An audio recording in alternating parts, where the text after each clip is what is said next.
GC, too hot for television. Ah.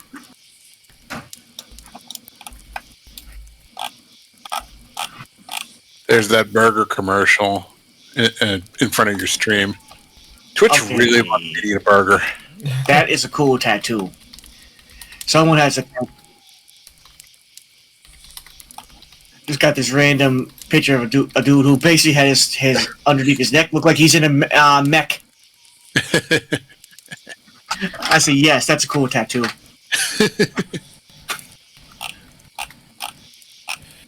Stoker said his body is ready. Okay. This week I'll wind down on Divinity 2. No more Resident Evil for a week.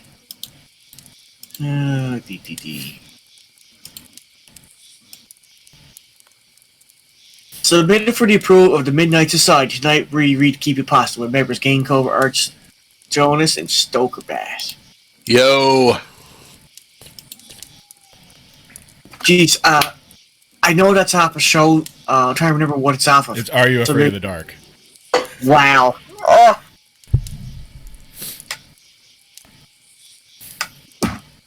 And I have an 8-hour campfire video going on the stream. So. I like that a lot. Mm-hmm. I was like, I heard that quote. I say, I gotta think.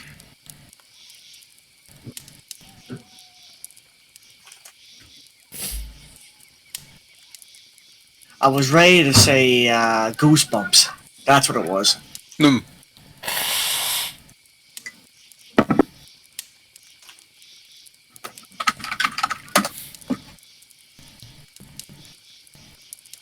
I know how people used to watch that show. And made fun of it because it wasn't scary enough. It was kind of after my time. I was aware of Goosebumps. My brother was into it for a while. I'd never really checked it out. Mm-hmm. I know that for a while. It's funny, too, because a bunch of kids in school were watching all the stuff they were not supposed to be watching as kids, like Treddy and Jason. And all these shows came out, like Are You Afraid of the Dark and Goosebumps. We watched it because...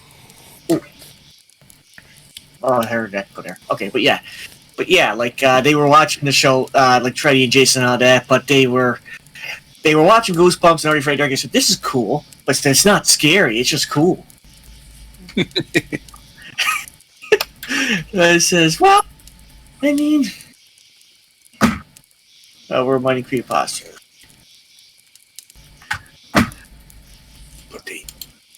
I'm trying to remember which one though was that, but they had some. I'm trying to remember this really cool one they had on Are You Afraid of the Dark though, where a family was fading away from existence because they kept doing something. I can't remember what it was.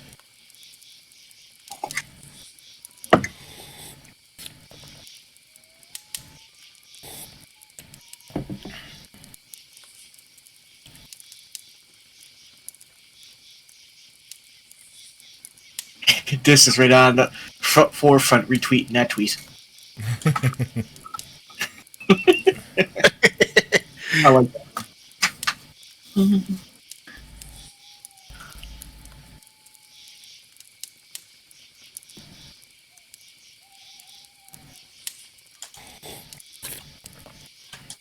Boxer suggests Candle Cove. Yeah, that was one I'm gonna read.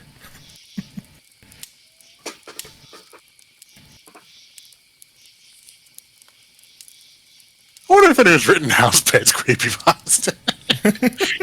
All right, now Rick has a next year's arc in mind now.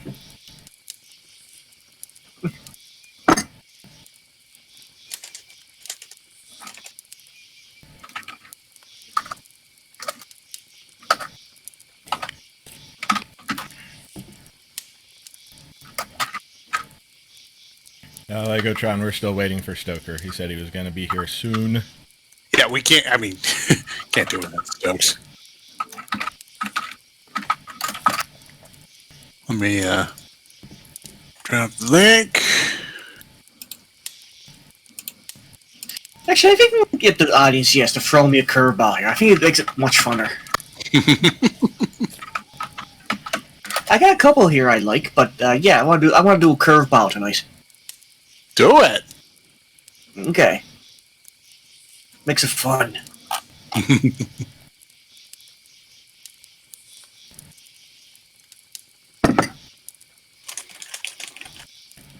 The Midnight Man. Let's see. And for requests in general, try and find ones that are under 30 minutes.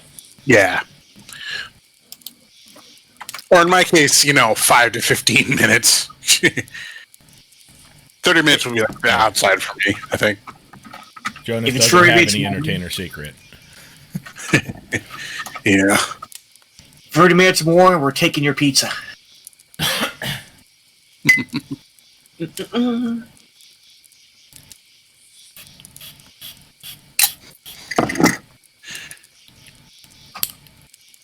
Campfire scenery. I think Campfire's the name of an actual game.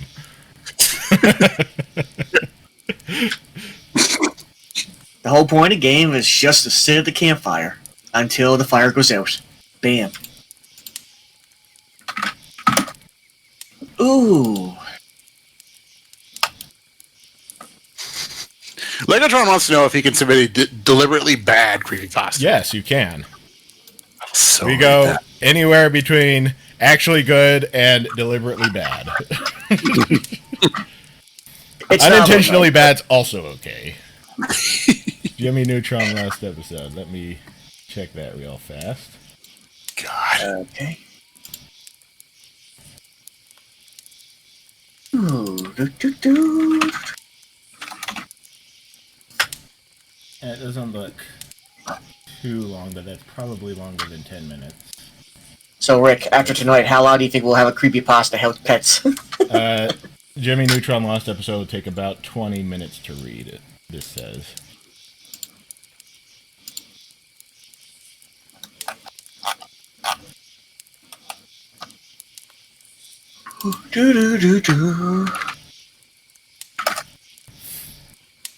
But yeah, I will absolutely read bad creepypasta. As long as it falls into the general category of creepypasta, It's not too long for some of us. It's just too long for Jonas.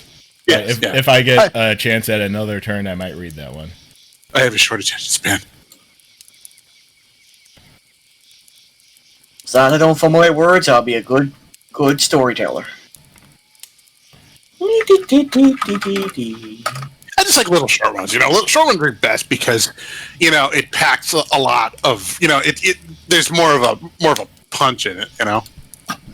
That's what I think anyway. Long ones are interesting, but the more convoluted a creepypasta is, the more time it takes to build. It's not quite as like suspenseful and scary. It's more like, building emotional atmosphere. Oh no, Well, that's how I find them too. You build them up right quick, and then you rock them down with a hammer. See, when I grew up, I never grew up. When I was growing up, I was a real big fan of like scary stories in the dark, Bell and George, and a lot of the American folk tales that kind of formed the substrate of those kinds of stories, and they're usually pretty fast. They're designed to be like, something happened, something else happened. It's and suddenly, oh no, twist! And like that's when when somebody grabs you from behind, and goes, ah! That's the kind of story I like. Yeah. Mine. If you look at it, There's the burger ad. what the? Stoker here. Let's see. Is he? No, he's not here yet. Where is he? But you could actually, if you look at it, after doing some research on creepypasta, you could consider Nightmare on Elm Street basically to be a classic creepypasta. No. Well, I mean, the etymology of creepypasta is copypasta, which means you cut and paste. It was a story that's been traded around the internet. That's fair. That's fair. Okay. Oh, okay. Pion suggests something called short creep. Check it out.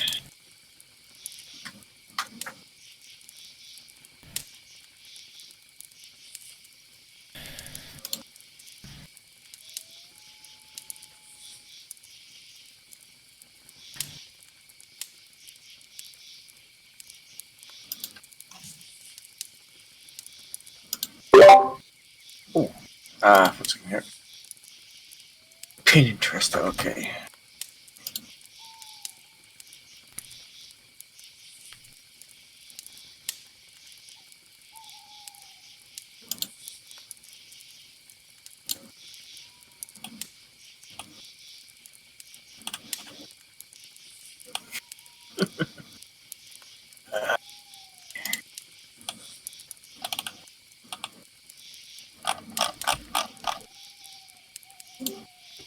Oh, heck, I didn't realize the call had started. We've been waiting for you for like 10 minutes.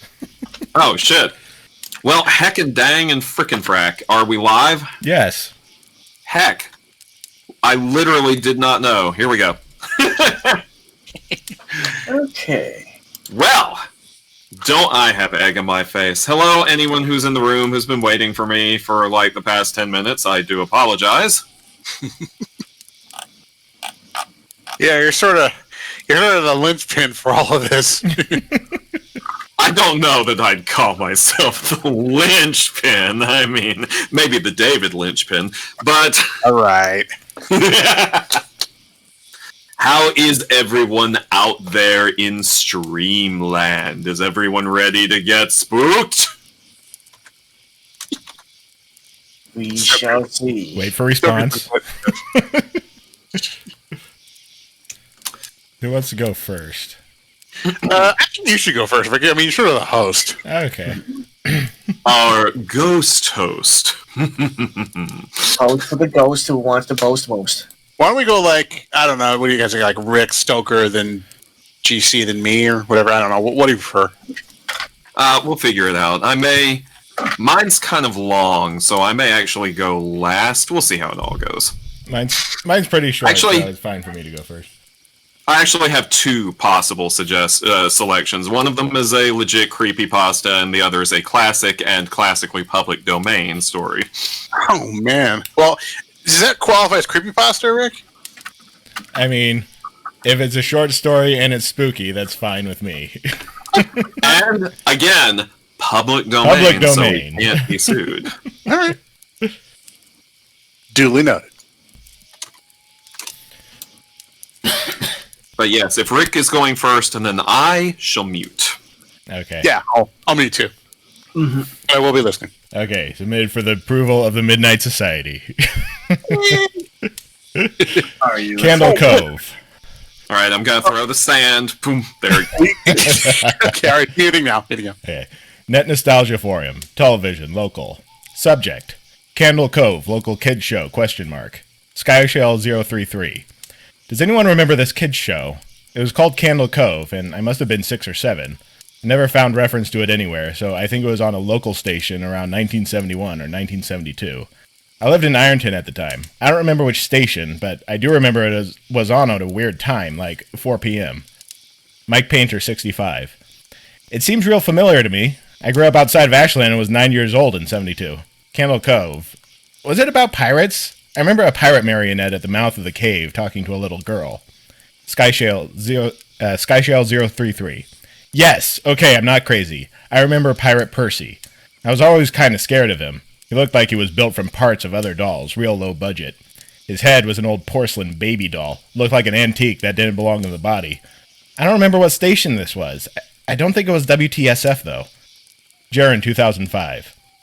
Sorry to resurrect this old thread, but I know exactly what show you mean, Skyshell. I think Candle Cove ran for only a couple months in 71, not 72. I was 12, and I watched it a few times with my brother. It was Channel 58, whatever that station was. My mom would let me switch to it after the news. Let me see what I remember. It took place in Candle Cove, and it was about a little girl who imagined herself to be friends with pirates. The pirate ship was called the Laughingstock, and Pirate Percy wasn't a very good pirate because he got scared too easily. There was Calliope music constantly playing. Don't remember the girl's name. Janice or Jade or something. I think it was Janice. Skyshale033. Thank you, Jaren. Memories flooded back when you mentioned the laughing stock in Channel 58. I remember the bow of the ship was a wooden smiling face with the lower jaw submerged. It looked like it was swallowing the sea, and it had that awful Ed Wynn voice and laugh. I especially remember how jarring it was when they switched from the wooden/plastic model to the foam puppet version of the head that talked. Mike Painter 65. Haha, I remember now too. Winky face. You remember this part, Skyshale? You have to go inside. Skyshale033. Mike, I gotta chill reading that. Yes, I remember. That's what the ship always told Percy when there was a spooky place he had to go. Like a cave or a dark room where the treasure was. And the camera would push in on Laughingstock's face with each pause. You have to go inside! With his two eyes askew and that flopping foam jaw and the fishing line that opened and closed it. And it just looked so cheap and awful. You guys remember the villain? He had a face that was just a handlebar mustache above a really tall, narrow teeth. Kevin Hart. I honestly thought the villain was Pirate Percy. I was about 5 when this show was on. Nightmareful. Jaren, 2005. That wasn't the villain, the puppet with the mustache. That was the villain's sidekick, Horace Horrible. He had a monocle too, but it was on top of the mustache. I used to think that meant he only had one eye. But yeah, the villain was another marionette, the Skin Taker. I can't believe what they let us watch back then. Kevin Hart. Jesus H. Christ, the Skin Taker. What kind of kids show are we watching? I seriously could not look at the screen when the Skin Taker showed up. He just descended out of nowhere on his strings, just a dirty skeleton wearing that brown top hat and cape, and his glass eyes that were too big for his skull. Christ almighty. Skyshale033. Wasn't his top hat and cloak all sewn up crazily? Was that supposed to be children's skin? Mike Painter 65. Yeah, I think so. Remember his mouth didn't open and close, his jaw just slid back and forth. I remember the little girl said, "Why does your mouth move like that?" And the Skin Taker didn't look at the girl, but at the camera and said, "To grind your skin!" Skyshale033. I'm so relieved that other people remember this terrible show. I used to have this awful memory, a bad dream I had, where the opening jingle ended, the show faded in from black, and all the characters were there, but the camera was just cutting to each of their faces, and they were just screaming, and the puppets and marionettes were flailing spastically, and all just screaming. The girl was just moaning and crying like she'd been through hours of this. I woke up many times from that nightmare. I used to wet the bed when I had it. Kevin Hart. I don't think that was a dream. I remember that. I remember that was an episode. Skyshale033. No, not possible. There was no plot or anything. I mean, literally, just standing in place crying and screaming for the whole show. Kevin Hart. Maybe I'm manufacturing the memory because you said that, but I swear to God I remember seeing what you described. They just screamed. Jaren, 2005. Oh God, yes, the little girl Janice. I remember seeing her shake. And the Skin Taker screaming through his gnashing teeth, his jaws careening so wildly I thought it would come off its wire hinges. I turned it off, and it was the last time I watched. I ran to tell my brother, and we didn't have the courage to turn it back on. Mike Painter, 65. I visited my mom today at the nursing home. I asked her about when I was little in the early 70s, when I was 8 or 9, and if she remembered a kid's show, Candle Cove. She said she was surprised I could remember that, and I asked why, and she said, "Because I used to think it was so strange that you said, 'I'm going to go watch Candle Cove right now, Mom,' and then you would tune the TV to static and just watch dead air for 30 minutes. You had a big imagination with your little pirate show." The end. I always enjoyed the way that one ended.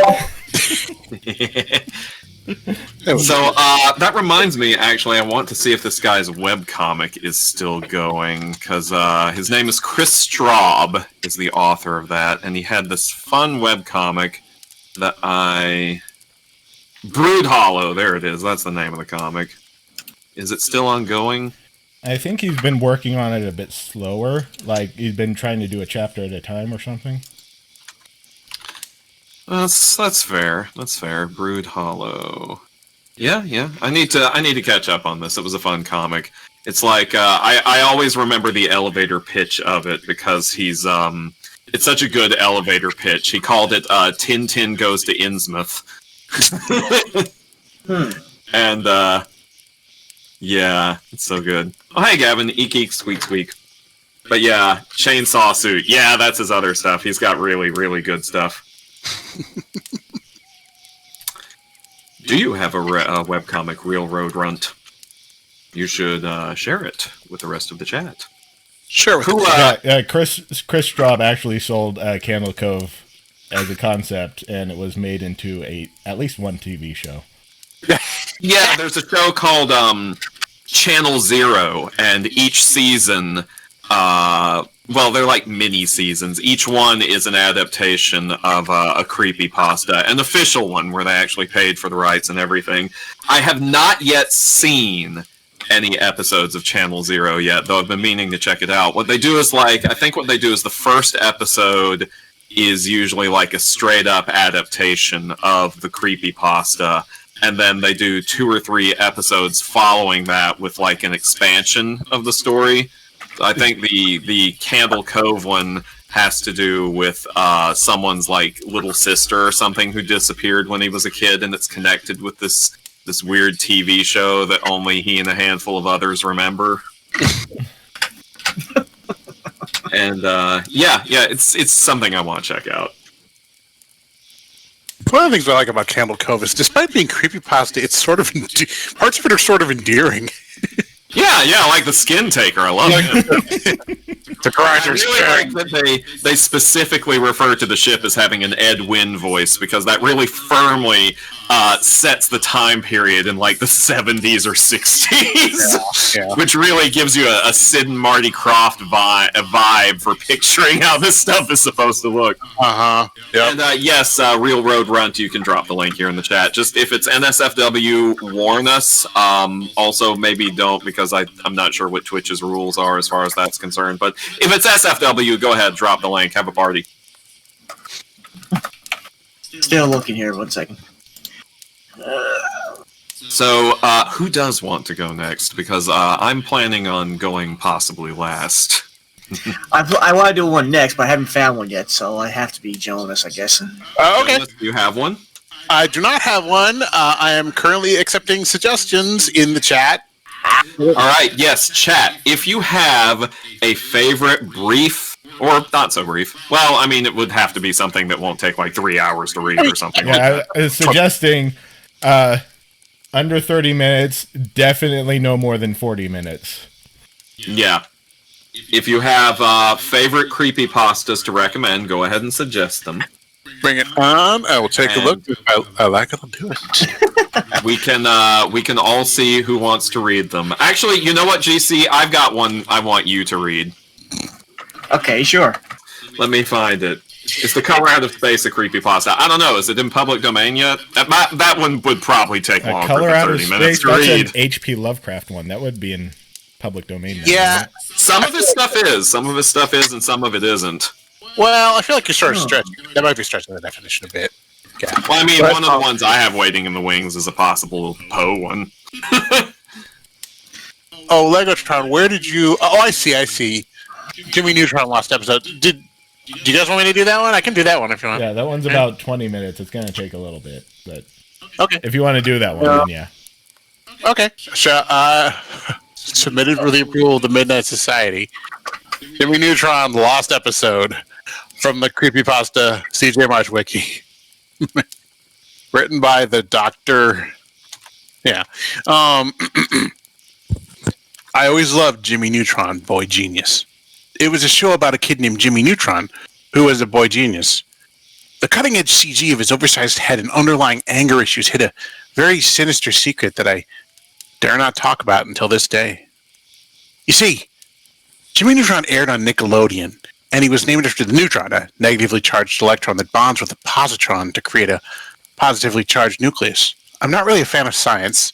I believe in creationism, and I think atoms are a conspiracy created by CNN. But Jimmy Neutron was different. I was probably the biggest fan of the Newt. I loved all that stuff, so when I saw a VHS tape floating in midair outside my house, tied to a string, I knew that I had to be one of the lucky ones. I've been breaking down my whole life, and I have no one to cry to. You can only drown your sorrows in alcohol so much until you're up to your neck and ready to drown. at that point, your Jimmy Neutron VHS tapes shaped like a woman glued together by your own dried. Okay, this is kind of gross. Okay, I had a feeling this was going to be a troll one as soon as we hit, I believe, Adams or a conspiracy made up by CNN. You want me to do this one? I'll do this one, but it's kind of gross. I mean, listen, I feel like, as I said, this is a troll creepypasta. Don't worry, Jonas. I believe in you. Go for it. Okay. All right. Content warning. No, you know what? I can't do it. All right. I don't blame I'll tell you what, Jonas. I'll find. I've got one you can read. I would, but it's the content's a little too much for Twitch. All right. I know what one for you, Jonas. It's a short one. It's a classic one. I will just go ahead and send it to you, but I recommend that you actually don't read the title, because despite the fact that this is a really good classic story, the title is a spoiler for the ending. Is this in fact creepypasta though? It's a real creepypasta. Okay. I linked it in the chat. Now this is Twitch. This is Twitch friendly. This one will be fine. I'm not trying to Trojan horse you this time. Very well. You just wanted someone to read the CNN line. Legotron, you're on my list now. You better be careful on my list. I wouldn't be that bad if the Jonas had to quit. I wouldn't care, but we're on Twitch. Anyway, resuming the mood. Okay, I'm not reading the title for this one, as requested. Okay, here we go. Submitted for the approval of the Minute Society again. A man went to a hotel and walked up to the front desk to check in. The woman at the desk gave him his key and told him that on the way to his room, there is a door with no number that was locked, and no one was allowed in there.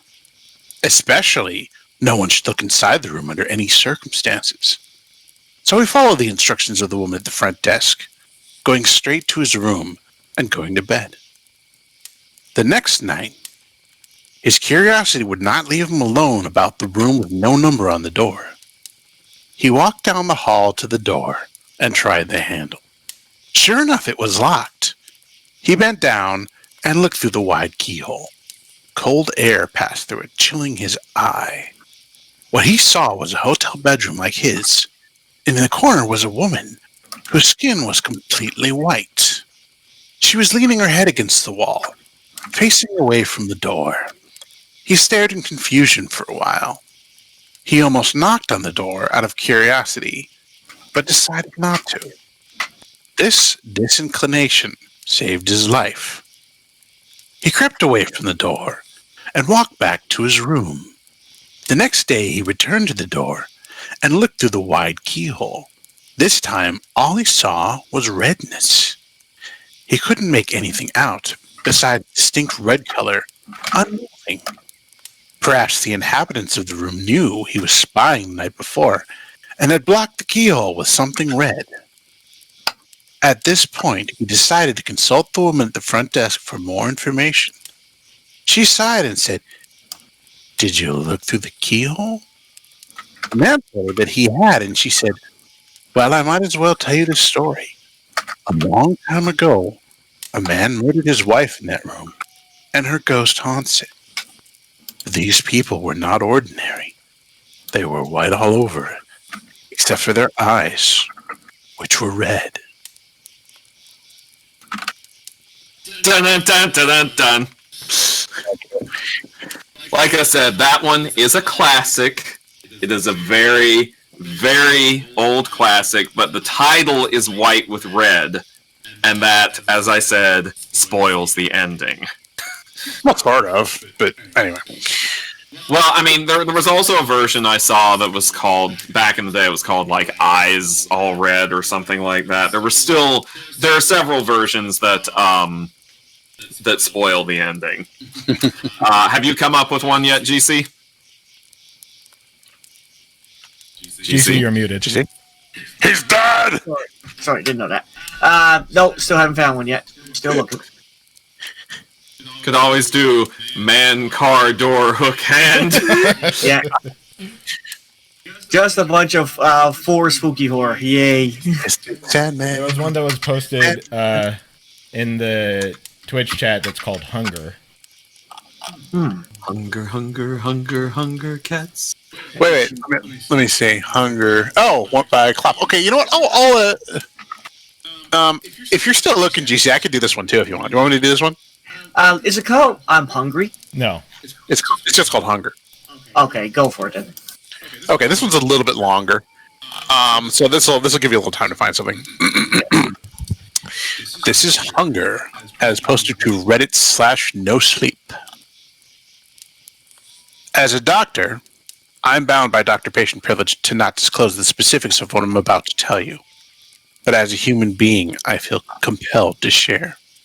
This is without a doubt the most horrific story I've ever had the displeasure of being a part of.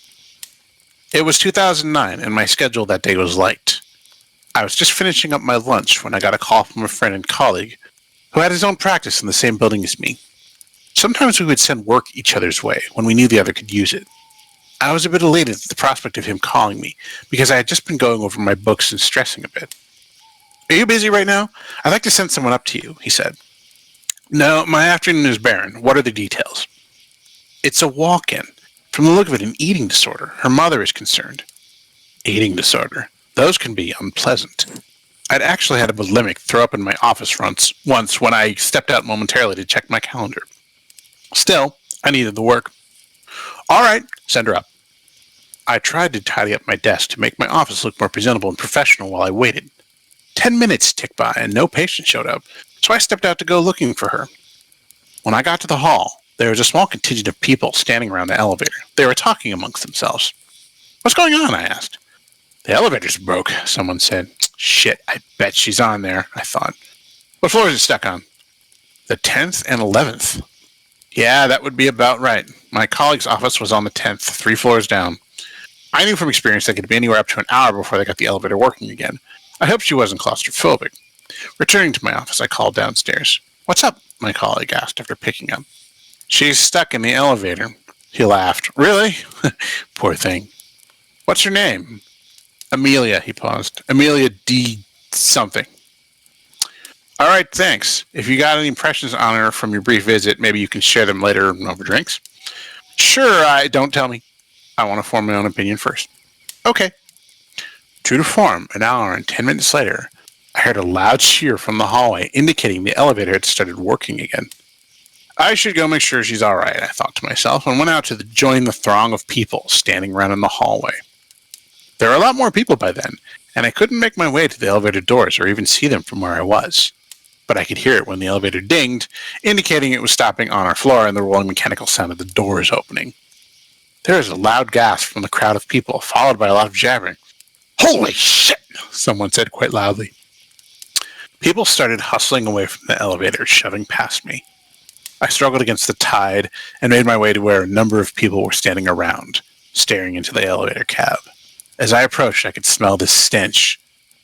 It was like stumbling into the apartment of a recluse who hadn't come out or bathed for years.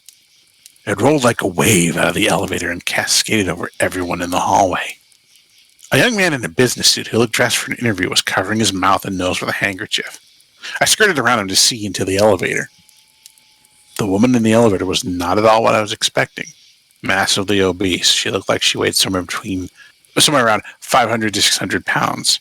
Her face was so puffed up, her eyes were barely visible, just 2 dark dots above her cheeks. She had frizzed out brown hair that still had curlers in it. The notion that I was smelling a recluse seemed all the more plausible at the sight of her. Her mouth was covered with what looked like greasy barbecue sauce. There was even some sort of gristle at the corners of her lips. There was more of it all over her hands and wiped down the front of her shirt. It looked like she had come straight for an all-you-can-eat rib buffet. Clenched tightly in one of her hands was a big black trash bag that sagged full of something that seemed to slosh around inside it. The smell coming out of it was nauseating. The woman stepped out of the elevator, her eyes and nose running with tears and mucus. I stepped forward while everyone else backed away, horrified. "Amelia?" I asked her. She looked at me through her little beady piggy eyes, her cheeks covered with that vile red gunk and streaking with tears, and opened her mouth. For about 3 seconds, I had the horrible notion that she was going to vomit an entire barbecue on me. I was hungry, she stuttered with a thick southern accent. The young man in the suit heaved involuntarily at the smell of her breath and then strode away, trying to maintain his demeanor. That's okay, I said, reaching out to help her. Do you want to talk about it in my office? Seeing me reach out to her, she clenched her black trash bag tightly and hugged it to her chest. The contents of it made a sickening squish sound. I could taste my own lunch in the back of my throat. Is that yours? I asked. I'm not going to take it. She started sobbing. This horrible, almost hob-like squeal of a sob. Honestly, I didn't want to touch her. I wanted to go back into my office, lock the door, and pretend I was glad my afternoon was completely empty. The smell wafting off her and that bag of spoils was going to be permeating every crevice of my office for days. I just knew it. Still, this was a human being that had come seeking my help, and I was not about to turn her away. My office is right down the hall. Why don't you come with me? I started walking. In my head, I said, if she doesn't come with me, fuck it. She can go back to her apartment that's probably filled with roaches and feces and who knows what other ungodly things, and I'll find someone else to help. But she followed me, lumbering on legs that stretched the limits of the sweatpants she had on. I held the door open for her, and she waddled in, kneading the contents of that trash bag in her thick sausage fingers, making it belch and splurch. She stopped and just stood there in the middle of my office. The elevator got stuck, she mumbled. Yes, I'm sorry about that. I hope you are all right. Thank goodness you brought something to eat, yes? She started crying again, squeezing her trash bag, and I was afraid it was going to explode and leave God knows what all over my office floor. She nodded as her face turned red and tears poured out of seemingly every pore of her head. I went and got her a box of tissues and handed her a couple. She tried to take them while still holding onto the bag with both hands. Would you like me to hold that? I offered, praying she'd say no. She shook her head. What do you have in there? I finally decided to ask. She huffed and snorted, trying to inhale all the fluid back into her face. Using one of the tissues, she mopped her eyes and mouth, getting blotchy red smears all over the place. Leftovers, she stuttered. Then her chest started heaving, and she threw her head back and started bawling again. Her face was like a fountain. She was so utterly miserable, and I really started to feel bad for her. Look, I said, getting stuck in that elevator was obviously pretty traumatic. Her wailing hit a crescendo.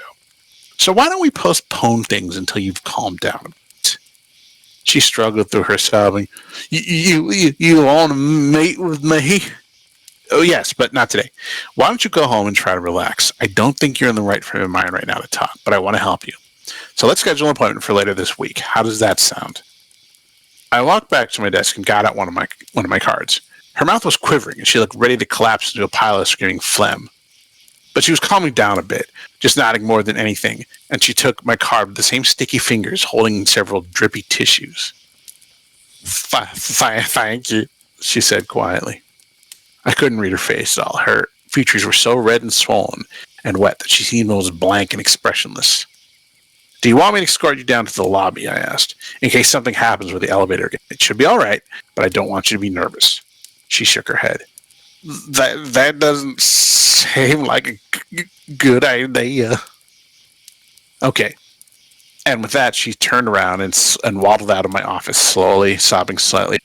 Then, with her went that sloshy black trash bag, and with them both went that putrid aroma of filth and squalor. I literally breathed a sigh of relief as I heard the door click shut. She never called me back. It was a week later that I finally got around to having drinks with my colleague from downstairs. We were relaxing, having a couple beers, and I suddenly remembered her. Oh, thanks, by the way, I said. For what? For Amelia. Who? Amelia, eating disorder? Last week you sent her up to me, remember? Oh, right. He sipped his beer. The one who got stuck in the elevator. How did that go? She was a wreck, I said, sobbing and practically hysterical. I talked her into rescheduling, but she hadn't called me to make an appointment. Did you talk to her mother? No, I didn't get any information from her. I gave her my card. What did you think? He asked. Classic food dependency, I said. Definitely a binge eater. Her face was just all... No, not the mother. I mean Amelia. What? What did you think of Amelia? He said again. I'm telling you what I thought. Amelia, this scrawny 12-year-old girl. Do you think this is a binge eater? What? No, that's not... And then it hit me. Was her mother with her? Yeah, I sent them both up to you. They were in the elevator together. He looked at me, and the same dawning realization came over his own face. Needless to say, she never rescheduled Amelia D. something, nor did her mother, the nameless, obese woman I met that day at the elevator, smelling like death, covered in gore, and carrying her trash bag of sloshing leftovers. Yeah, that's a pretty creepy story. So I will say this, Jonas, and I mean this with all the love and affection in my heart. It's very clear that you haven't lived among Southerners very much. Well, okay. I spent 2 weeks in Huntsville for space camp. What do you want? I heard a lot of brothers and do what and what now, and you know that. Do what now? Yeah, exactly. You heard do what now? Do what now? Do what? Do what now? Do what? Do what now? Module and you know having getting the EVA suit and anyway. But yes, that is the extent of my exposure to the South. So, how do you all in the chat feel about that story? Did that meet with the approval of the Midnight Society? God, it's funny. I mean, for some people, that seemed to get pretty gross. Yeah, that was kind of gnarly. Yeah, well, you know, I mean, at least it wasn't Jimmy Neutron. Yeah. As soon as I heard that atoms were a conspiracy by CNN, I knew what kind of story that was.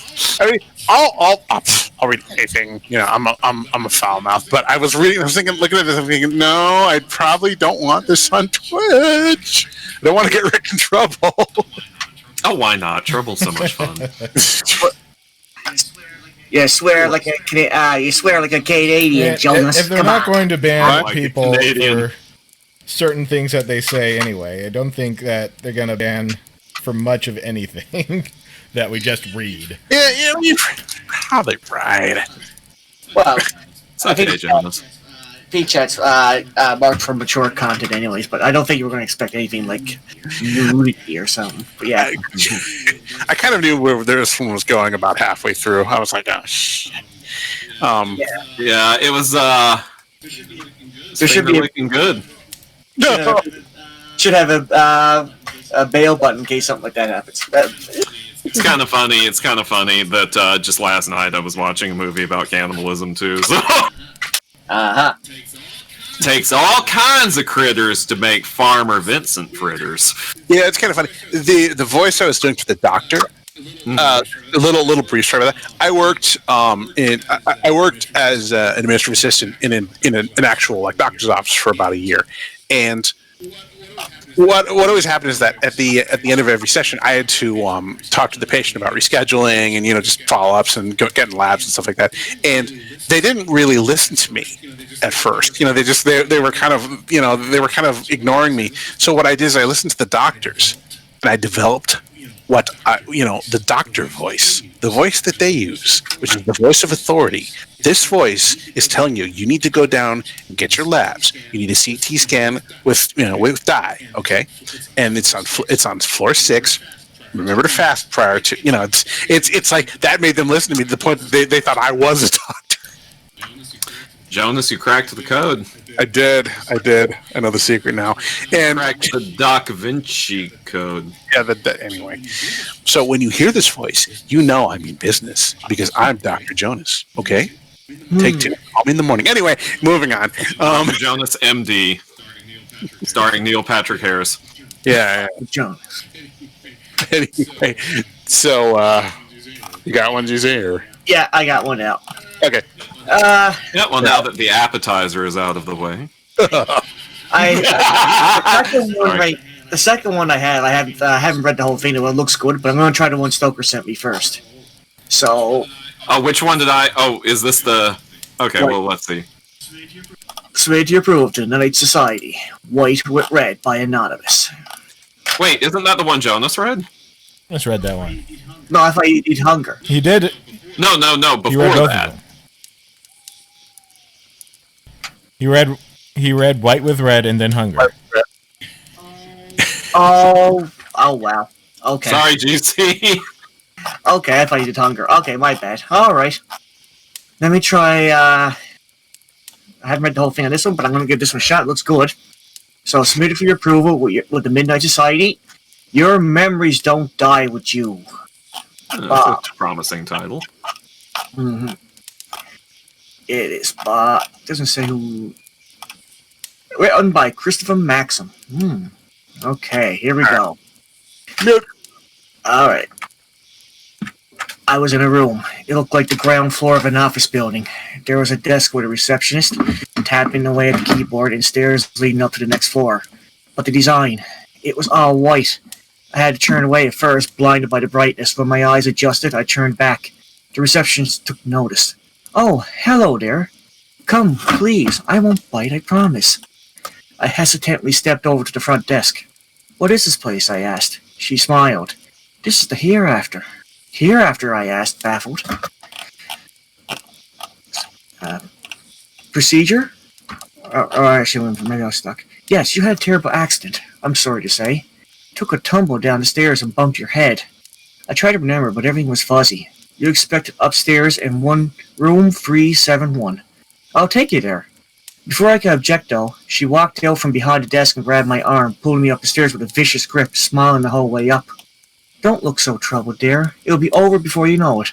A quick procedure. Then you can move on. Procedure? What are you talking about? She smiled again. Your humans are always so inquisitive. Such a strange trait. Soon enough, we arrived at what I presumed was room 321. A black door at the end of the long, white hall. The dissonance was unsettling. Here we are. The receptionist knocked twice. An older gentleman opened the door to greet us. He was maybe in his 50s, well-dressed, grey mustache. Ah, yes, this must be our latest arrival. How are you, he asked, putting his hand on my shoulder. A little confused, actually. Is this heaven, I asked. The man and woman chuckled. So strange how they all asked that. Well, let's begin. The receptionist handed me to the gentleman and closed the door behind us. I was now in an equally black room. Small, maybe 12 meters by 12 meters. There was a chair, akin to one you might find in a dentist's office, and a podium behind it, which upon was a device. Before I could get a better look, the man pushed me into the chair. Restraints automatically wrapped around my wrists and ankles. What the hell is this? I tried to break free, but it was no use. Calm down, you'll only make things worse for yourself, especially if you don't struggle. Not much point of it anyhow. Another individual entered the room, a younger gentleman. Henry, what in God's name have you been? Quick! Come, man, controls! Yes, sir, sorry, sir. Henry stopped over to the podium and started adjusting things. The older man walked over to me and smiled. He pulled a sharp silver utensil from his pocket. Don't fight it. It's just a few small incisions, that's all. In a flash, the silver met my forehead. It was over so fast I barely had time to wince. The man engraved 3 straight lines of the skin just below my hairline. There, that wasn't so bad. Henry, are you ready? Yes, sir. Everything has been calibrated. Good. I chimed in. What are you doing to me? They both laughed. Then the older man leaned in. We're extracting your essence. But first, we need to access your memories. The powerful ones. The recollections that have stuck within you, even after long bouts of time have passed. You have those, don't you? I felt Henry place a helmet on me. It shrunk to match the outlines on my head. The man gave it a few knocks. This here will show us what we need to see. Then the pathway should illuminate. A roadmap to the human soul. That's what we need. Fire it up, Henry! Sharp needles pierced the cuts of my forehead from within the helmet. I felt a searing pain as they penetrated my skull. I screamed, but the men in the room didn't react. Suddenly, an image appeared on the back wall ahead like a projection almost. It was a memory. One of my memories. As I watched, awestruck, something happened. My consciousness was seamlessly transferred. In an instant, I was transported to the scene, never leaving the moment of the wall. Rebecca and I stared at the farmhouse. It wasn't much to look at, but it had potential. That and the last around, it was vast, surrounded by a beautiful forest. Is it everything you hoped it would be? Rebecca asked, wrapping her arms around me. It is, actually.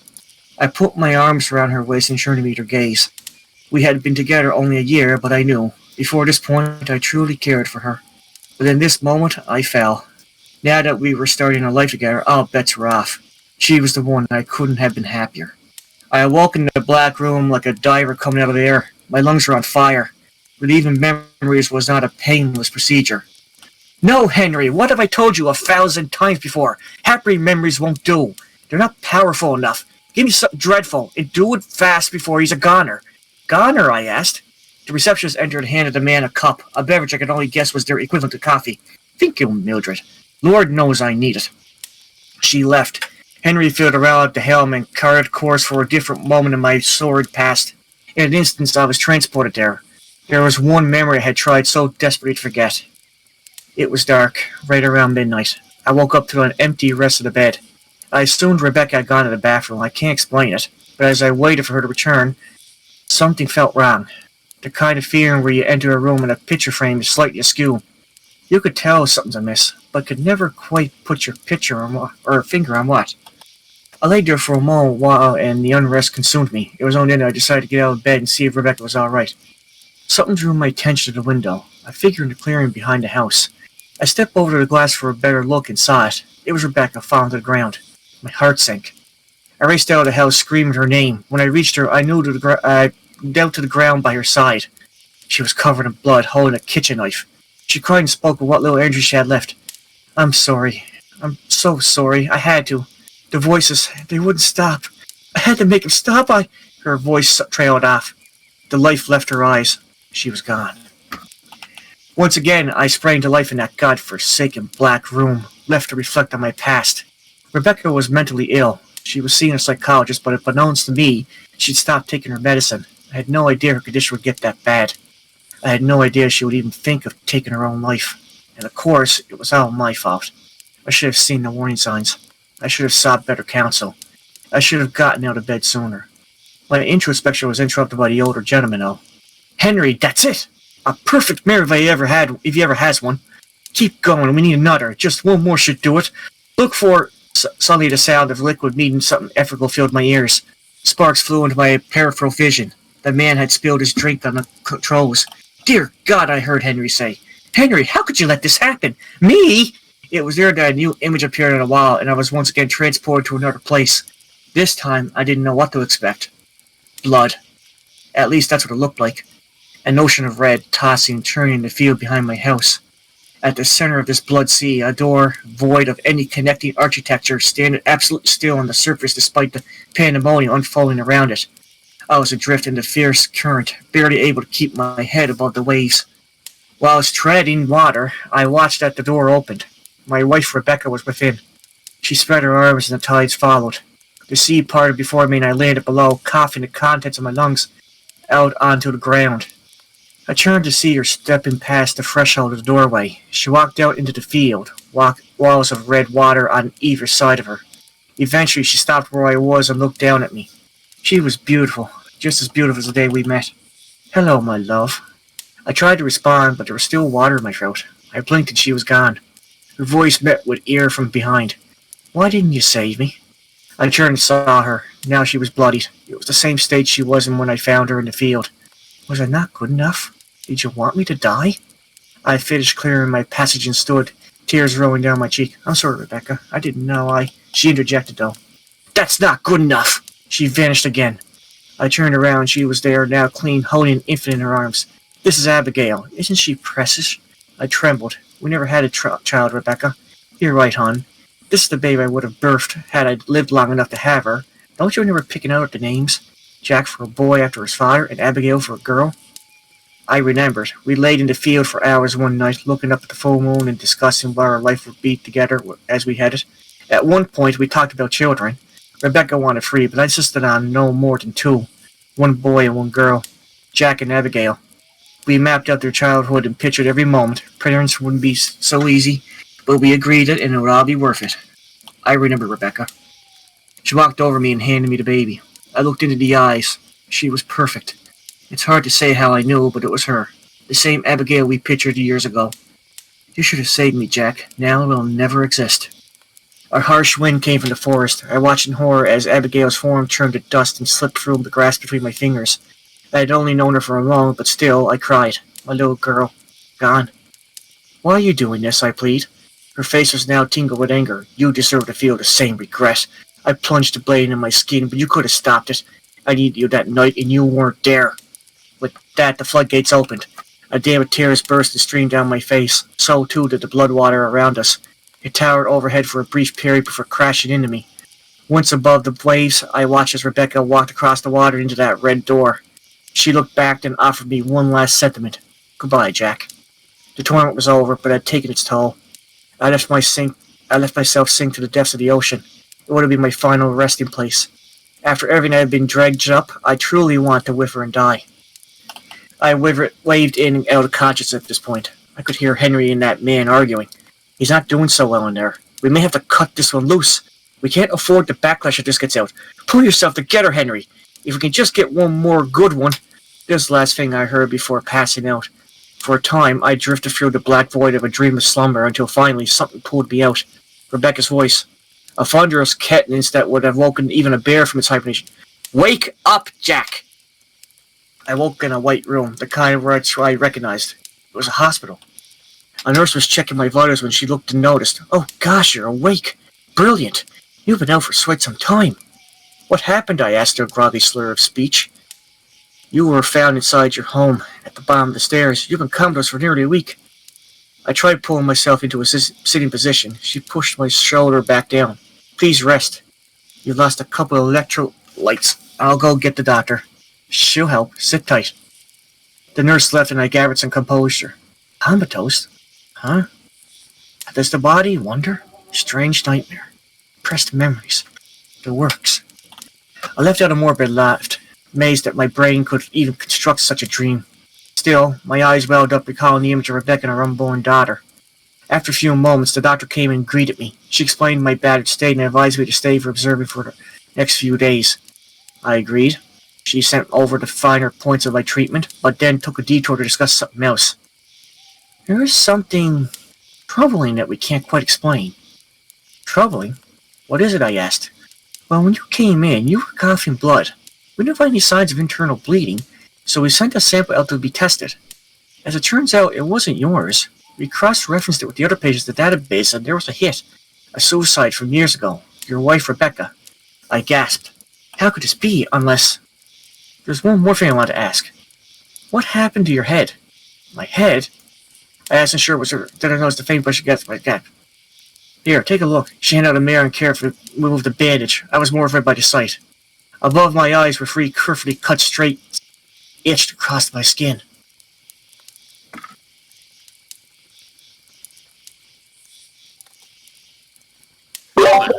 Wow.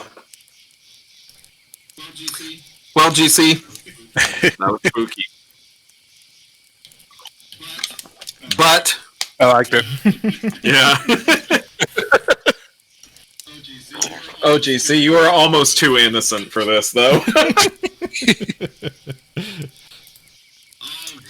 All right. GC's the one that plays Resident Evil all the time. He should be used to this. Yeah, you know what? That's true. All right, so this is the scariest one ever. Are you ready? Okay. This is the story of a day where there was all this blood. A man was walking around and blood started coming out of him everywhere. There was so much blood that it filled up an elevator. He went to the store and there was just blood all over the place. People were slipping in it and they were all grossed out. He tried to go swimming and all of the sharks went nuts and bit into everybody. He got chased by all the vampires ever. One time, the blood got a kid and a dog. At the end of the day, everyone decided they would send him to space so that he would stop getting blood everywhere. The scariest part is that the man was you! Or he was a lady if you are a lady. And you forgot that this happened. That was the day of all the blood. Okay, but for real. this one's gonna take a little while to read through, and it is legitimately spooky. So, this one was posted. When's the film adaptation? By Quentin Tarantino.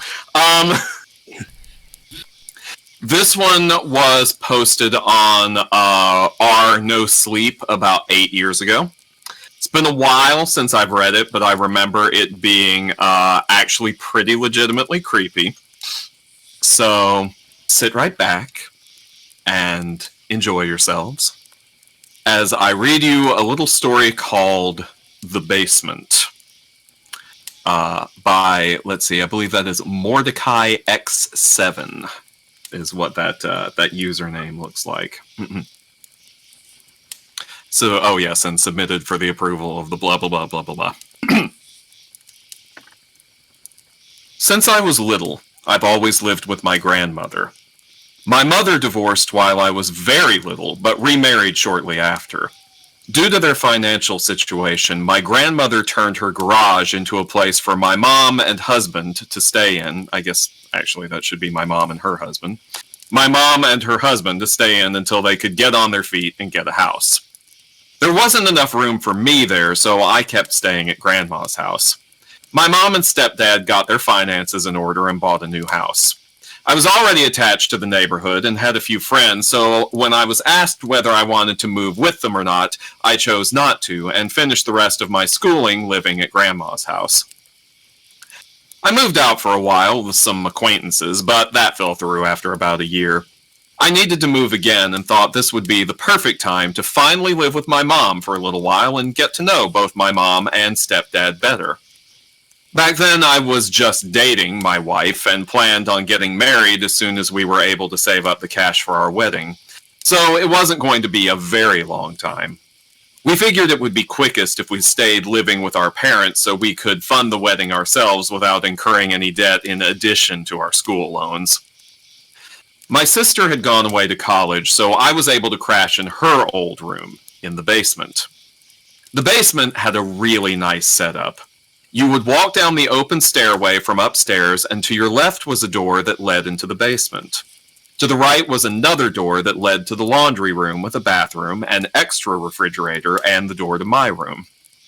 To the left was the entertainment room and wet bar my stepdad had built. It was a really nice setup with surround sound that I've watched plenty of action movies on when I'd come over to visit. I got my stuff set up on a Friday night. Pretty impressed I was able to get it all moved in a single day. I was pretty beat and quickly fell asleep. The next day, roughly middle to late afternoon, I was coming downstairs to go to my room and play some video games when I stopped at the entrance to the basement. I looked left toward the wet bar where there was an empty space with an old rocking chair. The room was dimly lit by the sunlight pouring in through the basement doorway. The rocking chair didn't move or anything like that, but I just had this eerie feeling that something was over there. I didn't feel as though whatever was there was staring at me. I could just feel a presence in the room. I really didn't like it. I moved through the laundry room and into my room and closed the door. I decided I'm being stupid, played some video games, and forgot all about it. It must have been roughly 1 a.m. when I decided to go to bed. My parents typically stayed up until 3 and 4 a.m., so I could still hear them clicking away on their laptops upstairs, playing casual games together into all hours of the night as I headed to the bathroom outside my room to brush my teeth. My mother noted that it can be pretty hard to wake up in the morning with the door to the laundry room and my room shut since the sunlight won't pour in. Knowing this, I'd left the laundry room door open. As I walked past the laundry room door that leads out to the entertainment room, I could feel the presence again. It was definitely more pronounced this time. I could feel the hairs standing up on the back of my neck. I quickly moved into the bathroom and shut the door. I finished up my nightly duty and bolted back to my room, only a few feet away. I shut my bedroom door and contemplated leaving it closed. I really hated not waking up on time in the morning, and I know I won't if the room stays permanently dark because the door is blocking any sunlight from coming in. I cracked the door open, not too wide, but wide enough that the sunlight will shine through in the morning, turned my box fan on low, and crawled into bed. I've always been kind of paranoid, so I made sure when I set my room up that my bed faced the door, feet pointing toward the same wall so I can look out of the room. I closed my eyes and tried to fall asleep, making sure I was tucked in toward the wall, as far from the door and edge of the bed as possible. After a couple of minutes, I could feel it again. I'm being watched. I cracked my right eye open ever so slightly so I don't look awake should it be true that I am being watched. My door was open much farther now, almost all the way. Likely this was due to the fan blowing, I thought to myself, but I was still uneasy. I opened my eyes slowly, watching the darkness slowly shift and flow while my eyes tried to adjust to the inky blackness. I simply could not see through the darkness. I could feel the presence now. The feeling of not just being watched, but someone or something being there was now stronger than ever, just beyond the doorway. I closed my eyes again and tried to remain calm. I'm being stupid, I thought to myself. I've never been scared of the night before. Why would I be now? As I tried to mentally psych myself out so I could get some damn sleep, I felt the presence shift. I kept my eyes shut, for I wished not to know what lay beneath the veil of night. The formless void crept into my room slowly, moving itself across the room, catty-corner to my bed. The presence remained there for a long time. All the while, I dared not move, afraid I would garner more attention from the presence. After what seemed like an eternity, the presence began to shift and move to other parts of my room, yet never coming any closer to my bed. I pushed myself to ignore whatever I was feeling and busied my thoughts with video games and what I would be doing the next day. After a short while, I was able to drift into a dreamless slumber. From then on, every night, I could feel this presence watch me from just outside my doorway, always coming in for a time and shifting around my room, never coming close to me. I got used to thinking I was either just acting like a child, or the stress of the wedding planning was forcing my mind to play tricks on me. Even though I was convinced of these facts, I never opened my eyes when I felt the presence come in, nor would I sleep without my back facing the wall. This had gone on for roughly 8 months before I simply got tired of it. I was tired of feeling this presence watching me, hating the eerie feeling it gave me. I decided that enough was enough, and even though I was worried I'd sleep too late without sunlight helping to wake me up in the morning, I left my door closed for the night. I kept my same sleeping position, back against the wall, just in case. For a few minutes it seemed like the feeling wouldn't present itself, but shortly after I convinced myself of the fact, I could feel the presence again just beyond the doorway, waiting in the laundry room. I felt a little more secure in that I knew it couldn't see me anymore, but I still didn't like the fact that I could feel it waiting, lingering in the shadows just outside my door. The next night, I decided to not only close my door, but also close the laundry room door that led out to the entertainment room and upstairs. It didn't help much. That night, I could feel the presence lurking in the entertainment room, pacing around the wall and door that separated me from the rest of the basement. It was still unsettling, but the feeling was lessened enough that I was able to sleep much better. I began to shut both doors at night, but this came at a heavy price. I no longer woke up to my alarm on time, sometimes hours late for work. This wouldn't do, so I decided to buy one of those outdoor light timers to turn my standing lamp on across the room at a certain time. This worked for about a week or so, but the timing quickly became off. No matter how many times I set it to the correct time, it would either go off way too early, way too late, or not at all. I decided it was time to just man up, open both doors, and let the sunlight help me wake up again. As soon as I turned my light out, the presence returned. It felt stronger than ever, as if it were infuriated that I shut it out of my room. However, the presence still stayed across the room from my bed, so I just forced myself to fall asleep each night, ignoring the presence lurking in the pitch-black corners of my room. In a fit of rebellion against the presence, I began shutting the doors on weekends when I could afford to accidentally sleep in. Of course, the presence did not enjoy this decision of mine one bit. After a few weeks of shutting the thing out on weekends, the one thing I had hoped would never happen began to occur. The presence began to move closer to my bed. It was a Tuesday night when it first started. It moved ever so slightly from its preferred corner to the middle of the room. For the next few nights, it stayed in the center of the room and stopped roaming the opposite wall. The weekend was pretty peaceful. I didn't even feel it roaming the entertainment room the whole weekend. It was as if the presence scared itself by getting too close. That Sunday night, though, everything changed. As I turned the light out, preparing for the inevitable presence to come waltzing back into my room, it came quicker than it ever has before. It didn't go across the room to its usual spot or to the middle of the room. It came closer than ever before, just my nightstand in between it and myself. I was definitely frightened and couldn't think. All I could do was remain motionless, let the void drink me in, eyes shut tight.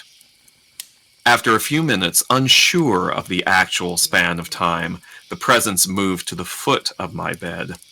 The presence didn't stay still. I could feel it constantly shifting at the foot of my bed, pacing back and forth. I knew not how I could even attempt to sleep, feeling what seemed like contempt or possibly hatred coming from the foot of my bed.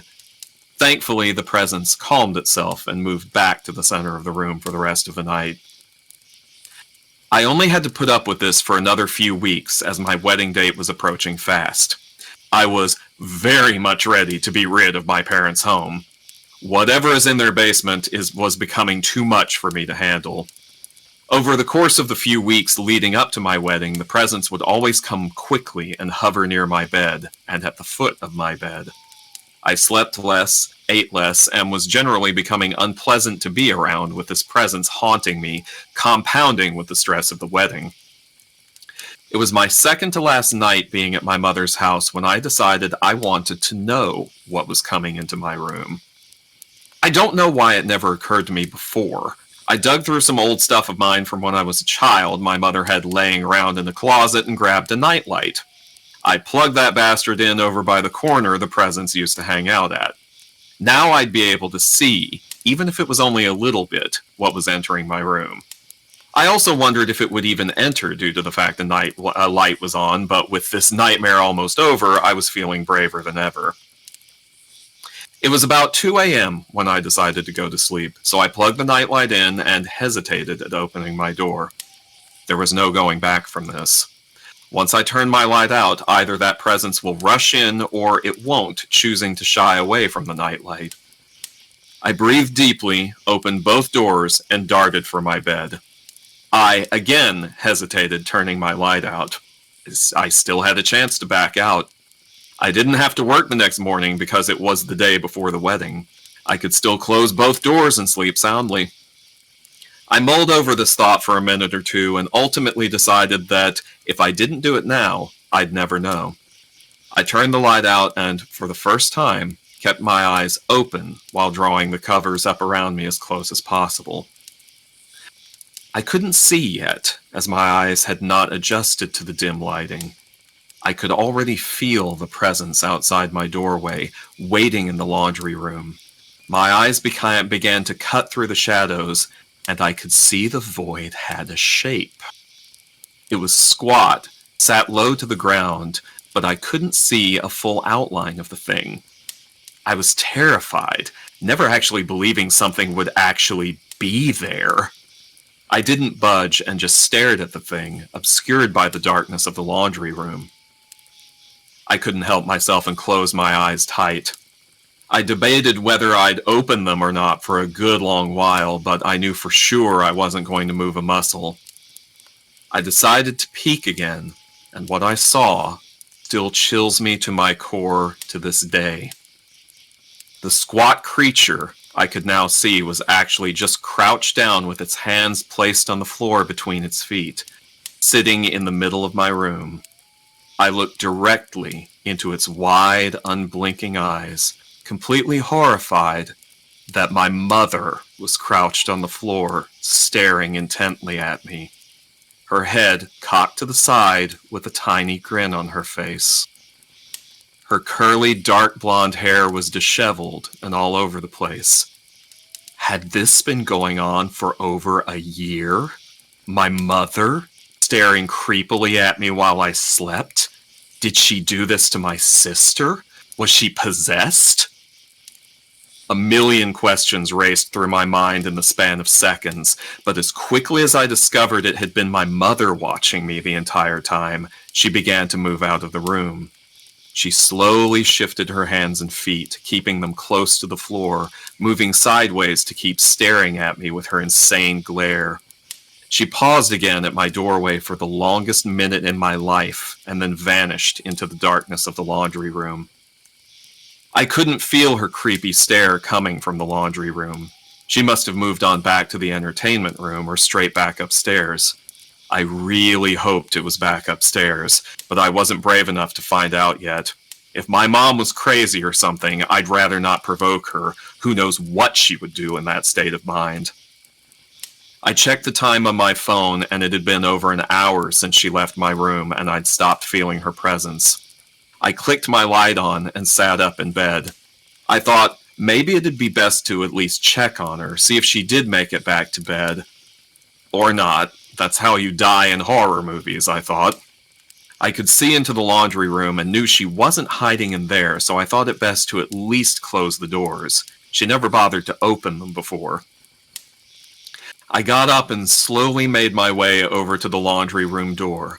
Not thinking about it, I glanced out into the entertainment room and could see my mother, crouched in the same position on the far side of the room by the rocking chair, staring intently at me in the doorway. She kept tilting her head back and forth slowly, never breaking eye contact. I froze, a brand new wave of terror keeping me bolted to the floor. My mother began to shuffle toward me, tilting her head back and forth all the while, her smile now wide and seemingly menacing. I shut the door before she could reach me, ran into my room, and locked the door. I heard a thud as she slammed into the door. Once, twice, 3 times she slammed against the door. I was stricken with fear, gripping onto a pair of wooden nunchucks I'd bought from a flea market when I was younger. I couldn't hit my mother, could I? Either way, it made me feel safer. The thumping on the laundry room door stopped. A minute later, I could hear the creak of the hinges as the door slowly opened. The handle of my door began to turn back and forth as she was trying to push open the door. I sat up the entire night with the light on, quivering in the corner of my room, watching the door handle twist left and right. Around roughly 6 in the morning, the handle stopped turning. I waited until 9 o'clock, making sure it was daytime out before I unlocked the door, and ventured out of the room. I peeked out into the laundry room. She wasn't there. Still gripping my nunchucks, I peeked around the now wide open door to the entertainment room, and she wasn't there either. I peeked a 3rd time around the corner of the door that leads to the stairwell, and she wasn't there. I breathed a sigh of relief and walked upstairs to the living room and kitchen area. My mother was sitting in her usual seat at the dining room table, eating a bowl of cereal. "Good morning. How'd you sleep?" she asked in her usual chipper tone. "Fine, I guess. Did you get up at all last night?" She finished chewing the wad of cereal in her mouth and swallowed. "No, I didn't get up. Why do you ask?" "Nothing. I just thought I heard something in the laundry room," lying right to her face. What was I supposed to say? "Hey, why were you trying to kill me or something last night and staring at me while I've slept every night since I've lived here?" "Oh, okay. It could have just been the house settling. You hear most everything in that basement," she said, shoveling in another mouthful of cereal. "Yeah, it was probably nothing," I said, lying again. I let her get back to eating, and I began preparing for a long day ahead, getting everything ready for the wedding Saturday. All day I couldn't shake the feeling of what had happened out of my mind. It wasn't a dream. I mean, I never went to sleep. I didn't have the chance to dream. Nevertheless, I still had one night left in that house and decided I need a backup plan. I asked my best friend and best man to stay the night with me, using the excuse that I needed help waking up in the morning and staying on task for the wedding. I didn't dare tell him about what happened with my mother, partly because I didn't want to scare him, and partly because I wasn't sure of it myself. It was just too surreal. We stayed up somewhat late, laughing and joking about the stupid things we did in high school, and played video games. He crashed on the floor, and I'd forgotten all about last night. I was completely exhausted and crashed into bed. I waited to fall asleep for a while, wondering if my mother was going to make a repeat appearance with my friend there. She never did. I couldn't feel her presence in the entertainment room either. I fell asleep quickly, assured the presence of my friend was keeping whatever my mother was doing in check. The wedding went off without a hitch. It was the best time of my life. My wife and I drove to Kansas City and stayed for close to a week, having a blast on our honeymoon. I thought nothing of the events that had transpired only a few days before, and I had completely forgotten the entire event until it came time to open our wedding gifts. We poured out the box of cards that had been given to us and were slowly making our way through them, making a list of what each person had given for writing thank you notes. I opened the card my mother had given us. It was one of those cards that had a pocket for money. I read the message written on the left of the card and pulled the money out of the pocket. A small slip of folded paper fell to the floor. My wife hadn't noticed, so I picked up and unfolded the note. And the note was scrawled in big, thick, messy letters, "I'll always be with you." I quickly folded the note back up and threw it into the trash pile. My wife didn't need to know, and if I told her the story of what happened, she'd just be frightened of the darkness at night. So I kept the story and what was written in the note to myself. A week later, I woke up in our apartment one night in a cold sweat, my wife sleeping soundly beside me. I was feeling thirsty and got up for a drink of water from the kitchen. I made my way into the kitchen and poured a tall, cold glass. As I drank, I heard something shuffle outside by the front door. I didn't think anything of it. It was probably the neighbor across from me. Then the door handle started to twist. Back and forth the handle moved, squeaking lightly with each turn. I looked out the peephole, but no one was there. I closed the peephole and grabbed the handle to keep it from turning. I could feel the pressure of someone trying to twist the handle back and forth on the other side of the door. After a moment, they stopped trying to turn the handle. I looked out the peephole again and saw my mother, crouched low to the ground, staring at me with wide, unblinking eyes and that menacing grin.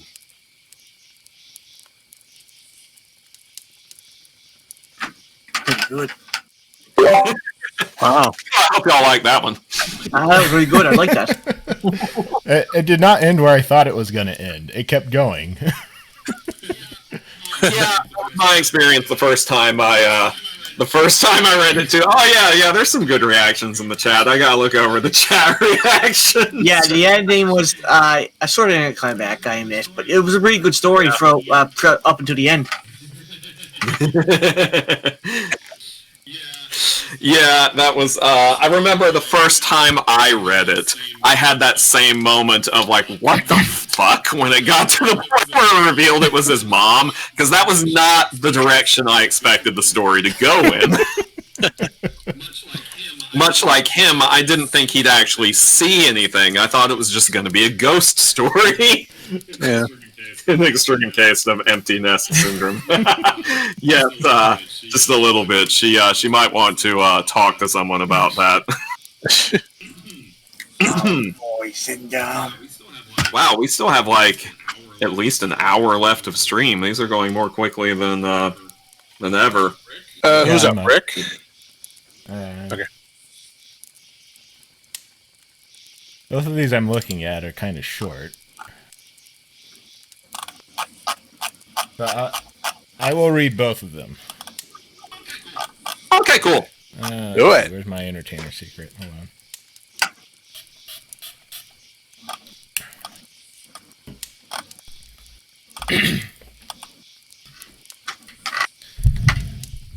Okay, first one I'm going to read was kept being suggested by Legotron is Hypno's Lullaby. Does this have a tune? Let me listen to this. Yeah, I was looking over this one, and like the first thing I thought to myself reading it, not gonna lie, was that it really needs to be sung by Sarah Jessica Parker. I'm just saying.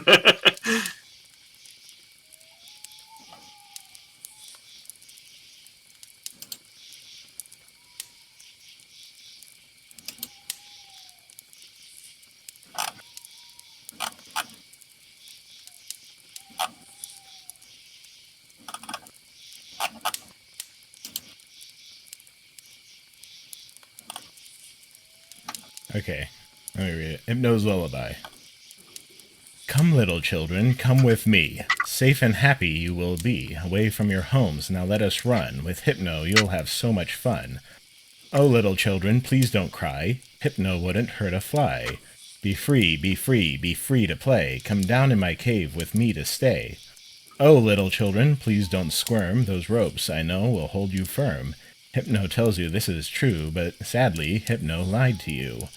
Oh, little children, you mustn't leave. Your families for you will grieve. Their minds will unravel at the seams, allowing me to haunt their dreams.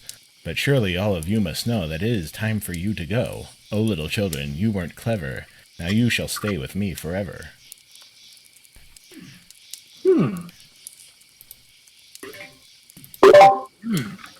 Huh.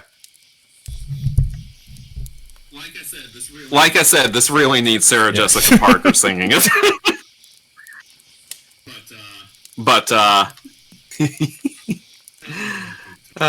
Good times.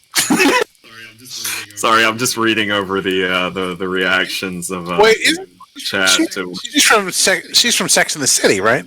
Well, I'm referring to her from Hocus Pocus, but Oh, okay. yeah, I'm just looking over the. I couldn't help myself. I was looking over the reactions while I was reading mine, and they're so satisfying. Sorry, I get a little bit too gleeful when people are like, "Oh God, no." Yes. You said you were going to do another one, Rick? All right, I will mute and let you. Okay, this one's called A Story to Scare My Son, posted by OvenFriend on r/nosleep. Son, we need to have a chat about internet safety. I slowly crumpled down onto the floor next to him. His laptop was open and he was playing Minecraft on a public server. His eyes were locked into the action. Comments scrolled down the side of the screen in a chat box. Son, can you stop your game for a minute? He exited the world, closed the laptop, and looked up at me. Dad, is this going to be another cheesy, scary story? What? I faked hurt feelings for a second and then grinned at him. I thought you liked my cautionary tales. He grew up listening to my stories about children who encountered witches, ghosts, werewolves, and trolls. Like many generations of parents, I use scary stories to reinforce morals and teach lessons about safety. Single dads like me should use all the parenting tools at their disposal. He scrunched his face a little. They were fine when I was 6, but now that I'm getting older, they don't scare me anymore. They seem kind of silly. If you gotta tell a story about the internet, can you make it really, really scary? I squinted at him incredulously. He folded his arms. Dad, I'm 10 and I can handle it. Okay, I'll try. I began, once upon a time, there was a boy named Colby. His expression indicated that he wasn't impressed with the terror of the introduction. He sighed deeply and settled in for one of Dad's cheesy stories. I continued. Colby went online and joined several children's websites. After a while, he started talking to other kids in-game and on the message boards. He made friends with another 10-year-old boy named Helper23. They liked the same video games and shows. They laughed at each other's jokes. They explored new games together. After several months of friendship, Colby gave Helper23 6 diamonds in a game they were playing. This was a very generous gift. Colby's birthday was coming up, and Helper23 wanted to send him a cool present in real life. Colby figured it wouldn't hurt to give Helper23 his home address, as long as he promised not to tell it to any strangers or grown-ups. Helper23 swore he wouldn't tell anyone else, not even his own parents, and set about mailing the package. I paused the story and asked my son, "Do you think that was a good idea?" "No," he said, shaking his head vigorously. In spite of himself, he was getting into the story. Well, neither did Colby. Colby felt guilty about giving away his home address, and his guilt began to grow and grow. By the time he put on his pajamas the next night, his guilt and fear were larger than anything else in his life. He resolved to admit the truth to his parents. The punishment would be steep, but it was worth it to have a clear conscience. He squirmed in his bed as he waited for his parents to tuck him in. My son knew the scary part was coming up. In spite of his tough talk, he leaned forward, wide-eyed. I spoke quietly and deliberately. He heard all the noises of the house. The washing machine bounced around in the laundry room. Branches scraped against a brick outside his room. His baby brother cooed in the nursery, and there were some other noises he couldn't quite pinpoint. Finally, his dad's footsteps echoed down the hall. "Hey, Dad," he called out nervously. "I have something to tell you." His dad stuck his head in the doorway at a weird angle. In the darkness, his mouth didn't seem to move, and the eyes were all wrong. "Yes, son." The voice was way off, too. "Are you okay, Dad?" the boy asked. "Uh-huh," sung the father in his strangely affected voice. Colby pulled his covers up defensively. Is Mom around?" "Here I am." Mom's head popped into the doorway below Dad's. Her voice was an unnatural falsetto. "Were you about to tell us that you gave our home address to Helper 23? You shouldn't have done that. We told you never to give out personal information on the internet." She continued, "He wasn't really a kid. He just pretended to be one. Do you know what he did? He came to our house, broke in, and murdered both of us, just so he could spend some time with you." A fat man in a wet jacket emerged in the child's doorway, holding the two severed heads. Colby shrieked and gasped as the man dropped the heads on the ground and sheathed his knife and moved into the room to work on the boy. My son screamed too. He twisted his hands defensively over his face, but we were just getting started with the story. After several hours, the boy was almost dead and his screams had become whispers. The killer, noticing the wail of a baby in another room, and removed his knife from Colby. This was a special treat. He had never murdered a baby before and was excited about the prospect. Helper 23 left Colby to die and followed the cries through the house like a homing beacon. In the nursery, he walked to the crib, picked the baby up, and held it in his arms. He moved toward the changing table to get a better look.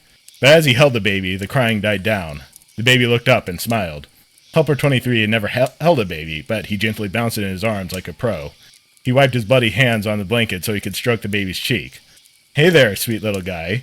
Beautiful rage of sadism melted into something warmer and softer.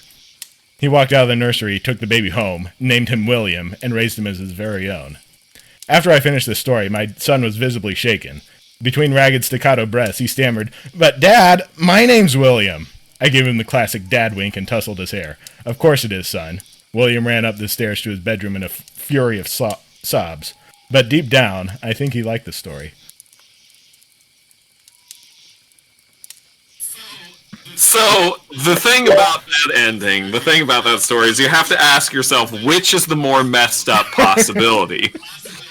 Possibility that this is a true story and he's telling him where the kid came from, or the possibility that he just decided to freak out and traumatize his son for no reason? Well, he trying to just like, don't give out your information online or you'll die like these people. Or you'll die like your real parents. Yes. Also, for some reason, maybe I'm just a little bit sick for saying this, but for some reason, the part where it's like he'd never killed a baby before, this would be a treat. Like, for some reason, the phrasing there just cracked me up. Yeah, he was trying to scare his son. But yeah, the twist in the end was pretty good. I like that. That's the kind of shit I could expect a parent to tell our kids just to get them to stop giving out their information online. I'm about to end my whole son's career.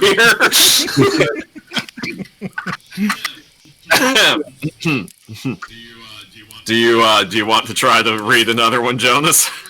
Well, I've got one here. If anyone has one from me, hit me right now. If not, I have this one here called Russian Sleep Experiment. Ah, that is one of the all-time classics. Does anyone, any requests? Nah, just, I think you should just go straight into the Russian Sleep Experiment. Alright, we're doing Russian Sleep Experiment. Go Russian on us, Jonas. Alright. Yeah. This is from the Creepypasta Wiki. Time, you don't have to be Russian through it. You can't see me, but I'm doing finger guns. Alright, I'm muting. Okay. Russian researchers in the late 1940s kept 5 people awake for 15 days used an experimental gas-based stimulant. They were kept in a sealed environment to carefully monitor their oxygen intake so the gas didn't kill them, since it was toxic in high concentrations. This was before closed-circuit cameras, so they only had microphones and 5-inch thick glass porthole-sized windows into the chamber to monitor them. The chamber was stocked with books, cots to sleep on but no bedding, running water and toilet, and enough dried food to last all 5 for over a month. The test subjects were political prisoners deemed enemies of the state during World War II. Everything was fine for the first 5 days. The subjects hardly complained, having been promised falsely that they would be freed if they submitted the test and did not sleep for 30 days.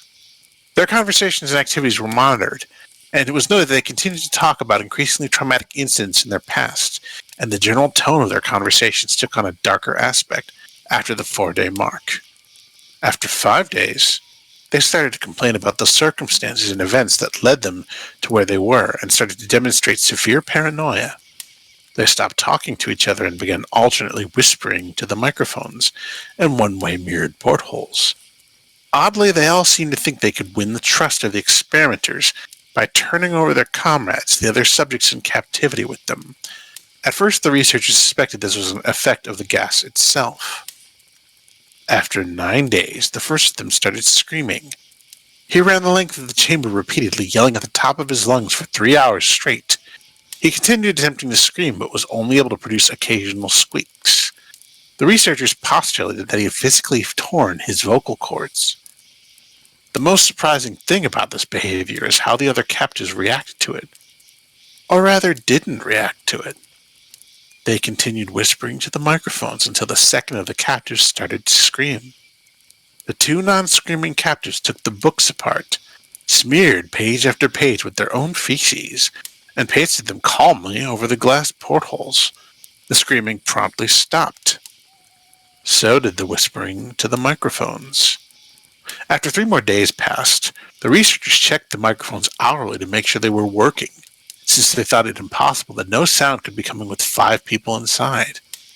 The oxygen consumption in the chamber indicated that all 5 must still be alive. In fact, it was the amount of oxygen 5 people would consume at a very heavy level of strenuous exercise. On the morning of the 14th day, the researchers did something they said they would not do to get a reaction from the captives. They used the intercom inside the chamber, hoping to provoke any response from the captives they were afraid were either dead or vegetables. They announced, "We are opening the chamber to test the microphones. Step away from the door and lie flat on the floor, or you will be shot. Compliance will earn one of you your immediate freedom." To their surprise, they heard a single phrase in a calm voice respond, "We no longer want to be freed." Debate broke out among the researchers and the military forces funding the research. Unable to provoke any more response using the intercom, it was finally decided to open the chamber at midnight on the 15th day. The chamber was flushed of the stimulant gas and filled with fresh air, and immediately voices from the microphone began to object. 3 different voices began begging, as if pleading for the life of loved ones, to turn the gas back on. The chamber was open and soldiers sent in to retrieve the test subjects. They began to scream louder than ever, and so did the soldiers when they saw what was inside. 4 of the 5 subjects were still alive, although no one could rightly call the state that any of them were in life. The food rations past day 5 had not been so much as touched. There were chunks of meat from the dead test subjects' thighs and chests stuffed into the drain in the center of the chamber, blocking the drain and allowing 4 inches of water to accumulate on the floor. Precisely how much of the water on the floor is actually blood was never determined. All 4 surviving test subjects also had large portions of muscle and skin torn away from their bodies. The destruction of flesh and exposed bone on their fingertips indicated that the wounds were inflicted by hand, not with teeth, as the researchers initially thought. Closer examination of the position and angles of the wounds indicated that most, if not all of them, were self-inflicted. The abdominal organs below the ribcage of all 4 test subjects had been removed, while the heart, lungs, and diaphragm remained in place. The skin, and most of the muscles attached to the ribs had been ripped off, exposing the lungs to the rib cage. All the blood vessels and organs remained intact. They'd just been taken out and laid on the floor, fanning out around the eviscerated, still living bodies of the subjects. The digestive tract of all four could be seen to be working, digesting food. It quickly became apparent that what they were digesting was their own flesh that they had ripped off and eaten over the course of days. Most of the soldiers were Russian special operatives at the facility, but still many refused to return to the chamber to remove the test subjects. They continued to scream to be left in the chamber and alternately begged and demanded that the gas be turned back on, lest they fall asleep. To everyone's surprise, the test subjects put up a fierce fight in the process of being removed from the chamber. One of the Russian soldiers died from having his throat ripped out. Another was gravely injured by having his testicles ripped off and an artery in his leg severed by one of the subject's teeth. Another 5 of the soldiers lost their lives, if you count ones that committed suicide in the weeks following the incident. In the struggle, one of the 4 living subjects had his spleen ruptured, and he bled out almost immediately. The medical researchers attempted to sedate him, but this proved impossible. He was injected with more than 10 times the human dose of a morphine derivative and still fought like a cornered animal, breaking the ribs and arm of one doctor. When the heart was seen to beat for its full 2 minutes after he had bled out to the point that there was more air in his vascular system than blood. Even after it stopped, he continued to scream and flail for another 3 minutes, struggling to attack anyone in reach and just repeating the word, "More," over and over again, weaker and weaker, until he finally fell silent. The surviving 3 test subjects were heavily restrained and moved to a medical facility, the 2 with intact vocal cords continuously begging for the gas, demanding to be kept awake. The most injured of the 3 was taken to the only surgical operating room the facility had. In the process of preparing the subject to have his organs placed back within his body, it was found that he was effectively immune to the sedative they had given to prepare him for the surgery. He fought furiously against his restraints when the anesthetic gas brought out to put him under. He managed to tear most of the way through a 4-inch wide leather strap on one wrist, even through the weight of a 200-pound soldier holding that wrist as well. It took only a little more anesthetic than normal to put him under. In the instant, his eyelids fluttered and closed. His heart stopped. In the autopsy of the test subject that died on the operating table, it was found that his blood had tripled the normal level of oxygen. His muscles that were still attached to his skeleton were badly torn and had broken 9 bones in his struggle not to be subdued. Most of them were from the force his own muscles had exerted on him. The second survivor had been the first of the group of 5 to start screaming. His vocal cords destroyed. He was unable to beg or object to surgery, and he only reacted by shaking his head violently in disapproval when the anesthetic gas was brought near him. He shook his head, yes, when someone suggested reluctantly they try the surgery without anesthetic, and he did not react for the entire 6-hour procedure of replacing his abdominal organs and attempting to cover them with what remained of his skin. The surgeon presiding stated repeatedly that it should be medically possible for the patient to still be alive. One terrified nurse assisting the surgery stated that she had seen this patient's mouth curl into a smile several times whenever his eyes met hers. When the surgery ended, the subject looked at the surgeon and began to wheeze loudly, attempting to talk while struggling. Assuming this must be something of drastic importance, the surgeon had a pen and pad fetched so the patient could write his message. It was simple. Keep cutting. The other 2 test subjects were given the same surgery, both without anesthetic as well, although they had to be injected with a paralytic for the duration of the operation. The surgeon found it impossible to perform the operation while the patients laughed continuously. Once paralyzed, the subjects could only follow the attending researchers with their eyes. The paralytic cleared their system in an abnormally short period of time, and they were soon trying to escape their bonds. The moment they could speak, they were again asking for the stimulant gas. The researchers tried asking why they had injured themselves, why they had ripped out their own guts, and why they wanted to be given the gas again. Only one response was given. I must remain awake. All 3 subjects' restraints were reinforced, and they were placed back into the chamber awaiting determination as to what should be done with them. The researchers, facing the wrath of their military benefactors for having failed the stated goals of their project, considered euthanizing the surviving subject. The commanding officer, an ex-KGB instead, saw potential and wanted to see what would happen if they were put back on the gas. The researchers strongly objected, but were overruled. In preparation for being sealed in the chamber again, the subjects were connected to an EEG monitor and had their restraints padded for long-term confinement. To everyone's surprise, all three stopped struggling the moment it was let slip that they were going back on the gas. It was obvious that, at this point, all three were putting up a great struggle just to stay awake. One of subjects that could speak was humming loudly and continuously. The mute subject was straining his legs against the leather bonds with all of his might. First left, then right, then left again for something to focus on. The remaining subject was holding his head off his pillow and blinking rapidly.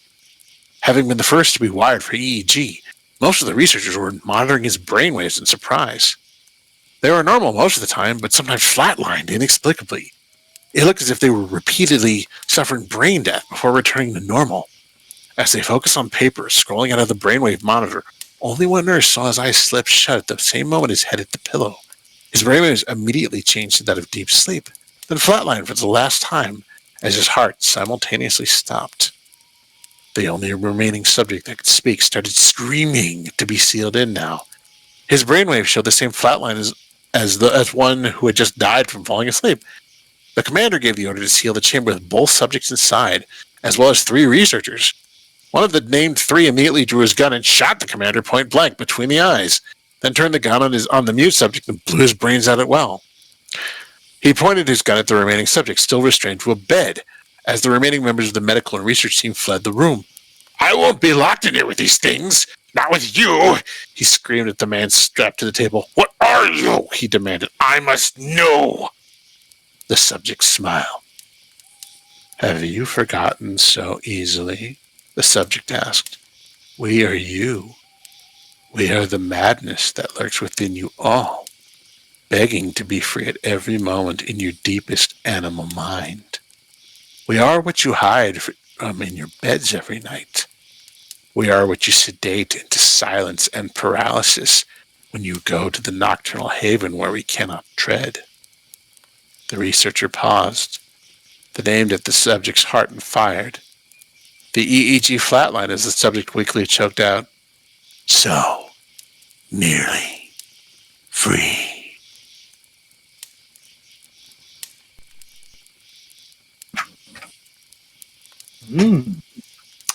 You know, the funny thing about this story, there's a few funny things about this story, but the funny thing about this story is that it's often accompanied by a very specific image. It's a very specific photo that's photoshopped to look pretty creepy. I'm sure a lot of you who are familiar with this story have seen this photo before.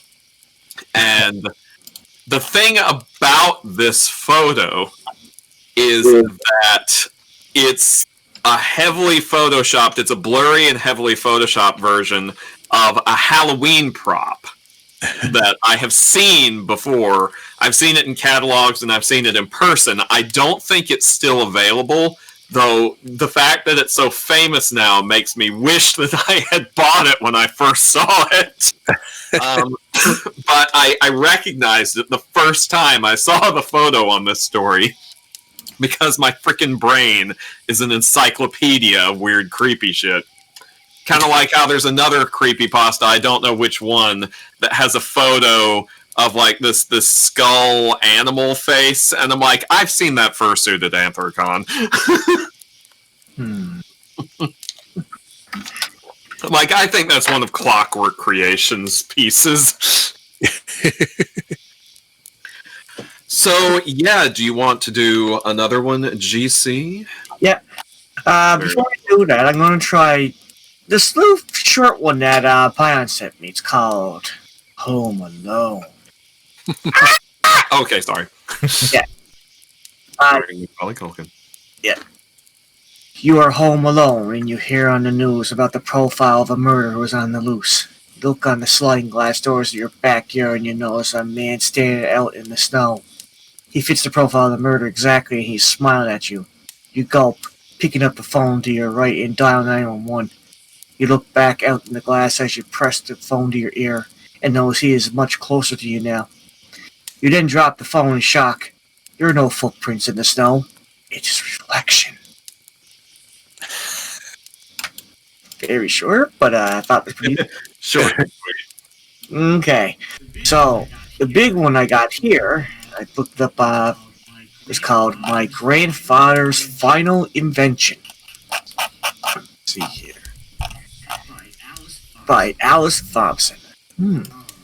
Alright. Alright, so strap in, boys and girls. It's about to get spooky.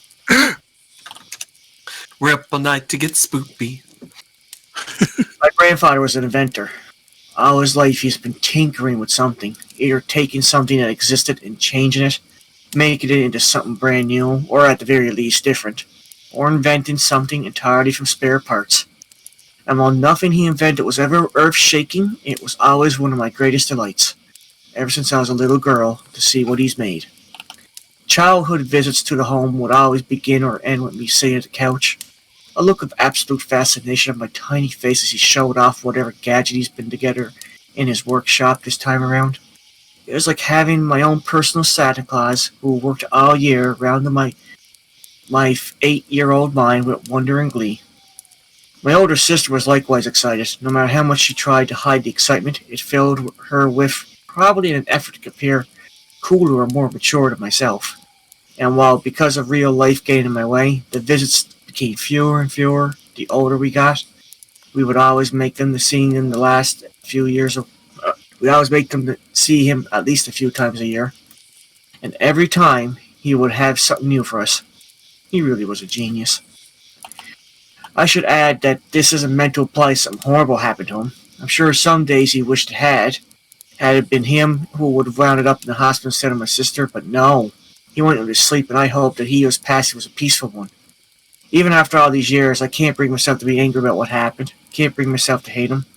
He had no idea what would happen. No clue how things would pan out. He knew something was wrong. Oh yes. He wasn't some dawdling old fool. He knew the first time he looked through them something was wrong, but then he thought it was something only a little odd. Something unsettling and curious perhaps, but not anything dangerous. Not anything that would harm anyone. I think deep down he just wanted to know that he wasn't crazy. He wanted to be sure that he wasn't seeing things. And who could blame him? There were 3 of us that year. Myself and my girlfriend Justine and my sister Joanne. We were both used to our grandfather being bursting with energy to show us whatever he put together, so his oddly subdued mood when he came for the door to greet us came as a bit of surprise. I was a little disappointed, in fact, as I'd been hoping Justine would get to share the experience of having a new invention demonstrated before our awestruck eyes. We'd only started dating that year, so it would be the first chance she got to see the kind of things I'd been telling her about. The day passed pleasantly enough as we chatted, enjoyed lunch, and watched the television together. I think it was Joanne who asked him, finally, if he had anything special to show us today. We knew that he'd been working on something as while this was the first time we'd seen him in person in a while. We both spoke to him on the phone in the preceding months, and he'd eagerly explained to us that he was working on something he thought would be extraordinary. I still couldn't tell you how he made them, nor would I, if I could. Nor would I tell you what his original idea for those oddly colored circles of glass had been, before that fateful day he'd looked through them and seen what he'd seen. He never shared details of his work with us beforehand, as he wanted it to be a surprise, and afterwards, I think he was terrified at the thought of able replicating what he made. All I know is that when Jonas pressed to him to reveal his latest invention, he looked nervous in a way I'd never seen before. Looked as if he was deeply troubled by something. He hesitated before speaking, as if not sure he would say anything at all before explaining to us that the nature of what he was working on had changed after an unusual event, and that he wasn't sure if it would be a good idea to show us the end result. Now, we may have grown since the days where we could perch on his knee, but whether someone in 2 years old or in 20s, the surest way to make them want something all the more is to tell them they can't have it. So his reluctance, which at the time I'm sure both of us thought were feigned to heighten the suspense before the unveiling, just made us both want to see his invention more than ever. With a little persuading, he agreed and left to fetch it. He came back a few moments later with what appeared to be a pair of glasses, with one big difference. The lenses were like no glass we've ever seen before. I can't even describe the color of it without resorting to words like reddish or greeny, as it didn't seem to be exactly any color that we have had a name for. In fact, it didn't seem to be exactly any color at all, as if you tilt them one way, they would look different to you if you tilt them another. I know full well that probably sounds more like magic than something a well-meaning old man could put together in his humble little workshop, but there you have it. Joan asked why did our grandfather pause, for a moment, as if not quite sure how to answer. In the end, he told us that he really had to put them on for ourselves, as he was certain neither of us would believe him if we told us. Joanne wanted to put them on first, but as she lifted them off the table, he reached out and grabbed her hand. He cautioned her that it might be starting at first, but that she wasn't in any danger, and that if she got frightened, she could just take them off. He warned her that what she was about to see may not make any more sense to her than it did to him, but that we were all there and that she was safe. I could tell Joanne was a little frightened. She always was lousy at hiding how she felt from people, and even I was feeling a little unsettled by our grandfather being so uncharacteristically ominous about the whole thing. Joanne slipped the glasses on, and we waited. She gasped, and for the next few minutes she looked puzzled more than anything. Her lips moved wordlessly, and I thought I caught a "no, that's not right" under her breath, as she seemed to look at something none of us could see. And then she began screaming. I don't know if you've ever heard someone scream in horror in real life. I can promise you this. It's not like in the movies. The movies do not convey the awful sound of someone you love screaming their lungs out, making a noise more like an inno than a human being. They cannot make you feel the things I felt in that moment, watching Joanne yank the glasses from her head and hurl them across the room. And nothing could have prepared us for the sight of Joanne beginning to claw at her own eyes, screaming louder than anyone should be able to scream as she did. It took us all three of us to restrain her at first. When we all pinned her down and she couldn't hurt herself anymore, Justine and my grandfather held her that way while I called for an ambulance. I had to watch as she was strapped down and wheeled into the back of one, thrashing, hissing, shrieking like some mad animal, like something utterly consumed by fear. I explained what had happened, knowing full well how it made me sound. Justine and I both explained the series of events that led to the skeptical, if not totally disbelieving hospital staff, and to the specialists called it, when nothing short of being tranquilized proved effective at stopping my sister from trying to hurt herself while screaming like that. The glasses had supposedly gone missing, which made proving what happened difficult. It wasn't until almost a year later, long after my sister had been committed, that my grandfather finally confessed to me that he destroyed them. I don't know if having them could have helped, given the doctors some way to make things right. I doubt it somehow, and I can't truly blame him for doing what he did, given that it was an act born out of guilt and an honest desire to make sure that didn't happen again. I asked him what my sister had seen that day, what he told me what he'd done. I asked what those glasses had done to her.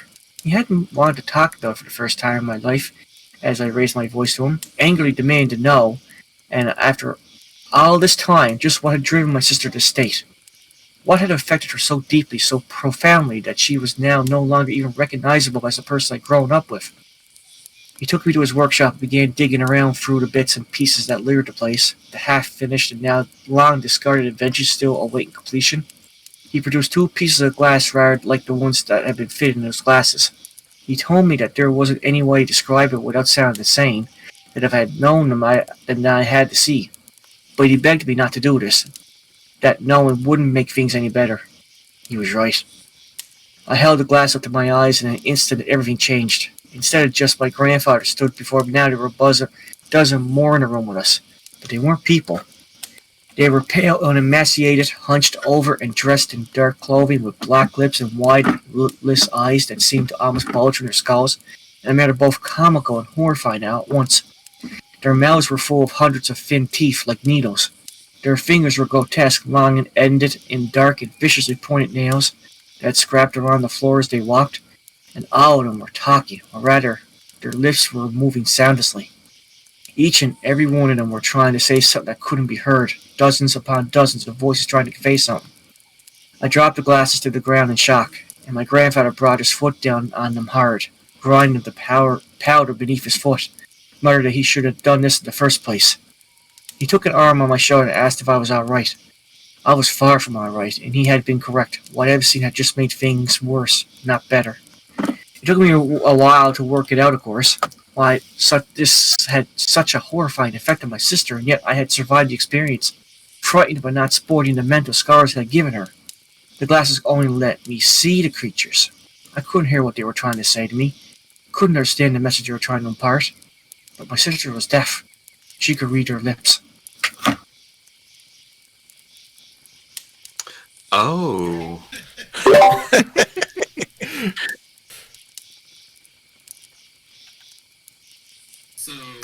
So. Huh. Twist ending. Twist ending. So, it was brought up in the chat as a good traditional American scary story. So I just did a little Google search, and I'm gonna do Tailypo. Unless anyone has any objections. I found a classic, but I'll wait my turn. All right. Depending on how long it takes to read this one, I may also do the other one I have queued up, which is a little bit of a longer read, but it is a classic story by a classic American author. But this one's a nice little campfire story. Submitted for the approval of the blah blah blah Midnight Society. Give you goosebumps, girl. Okay. There was an old man who lived alone in the middle of the forest. He must have been 60 years old if he was a day, but nobody knew his real name. Most folks just called him Old Jake. He had 3 loyal hunting dogs that kept him company on the long, lonely nights. Their names were I Know, You Know, and Calico. He lived in an old cabin he had built himself, way back in the deep, dark woods. It wasn't very big, but it was just enough for him and his dogs. The cabin only had 1 room in it, and that was his bedroom, his living room, his dining room, and his kitchen, too. At one end of the room, there was a nice big open fireplace where he could cook his supper and warm his bones on the cold winter nights. Old Jake loved hunting, fishing, and the great outdoors. He had a little garden where he planted vegetables, and he would go out every day to hunt for rabbits and fish.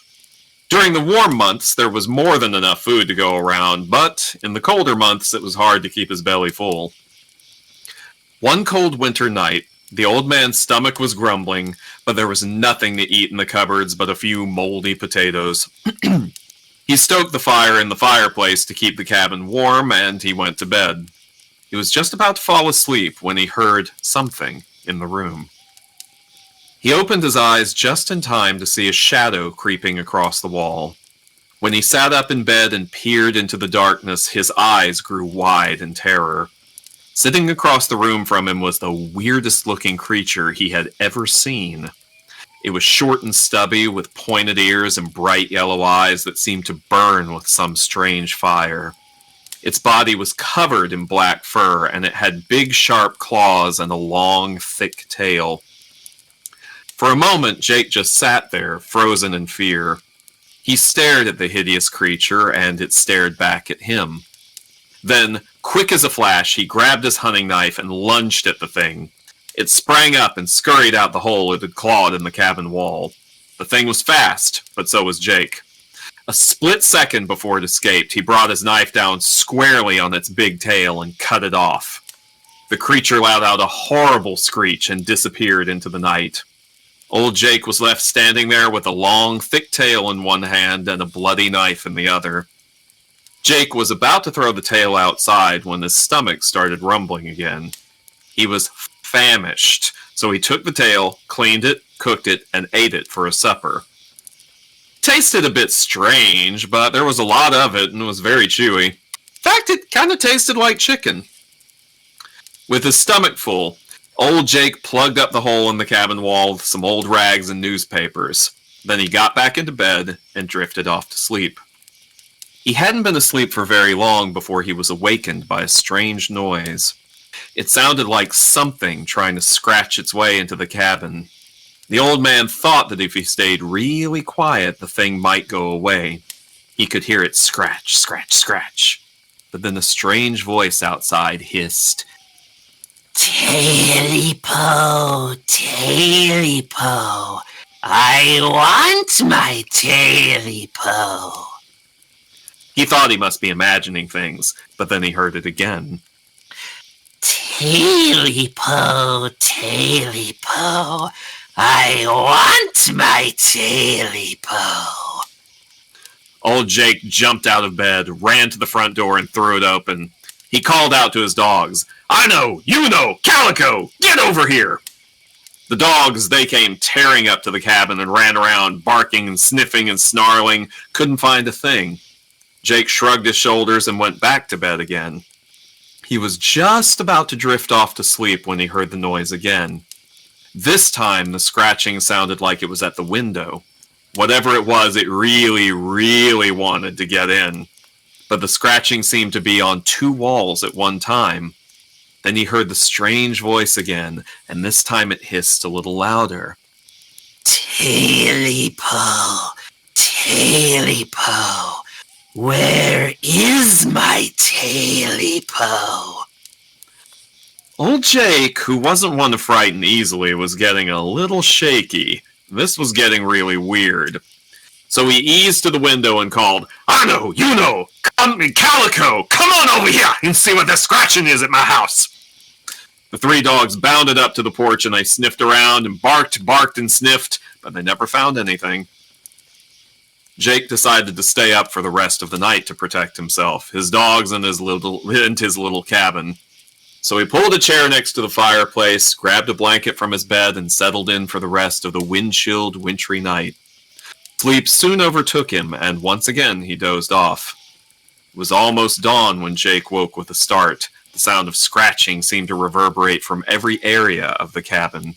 Jake searched frantically for his axe, his rifle, or something to defend himself with, but he was so frightened he couldn't even find anything.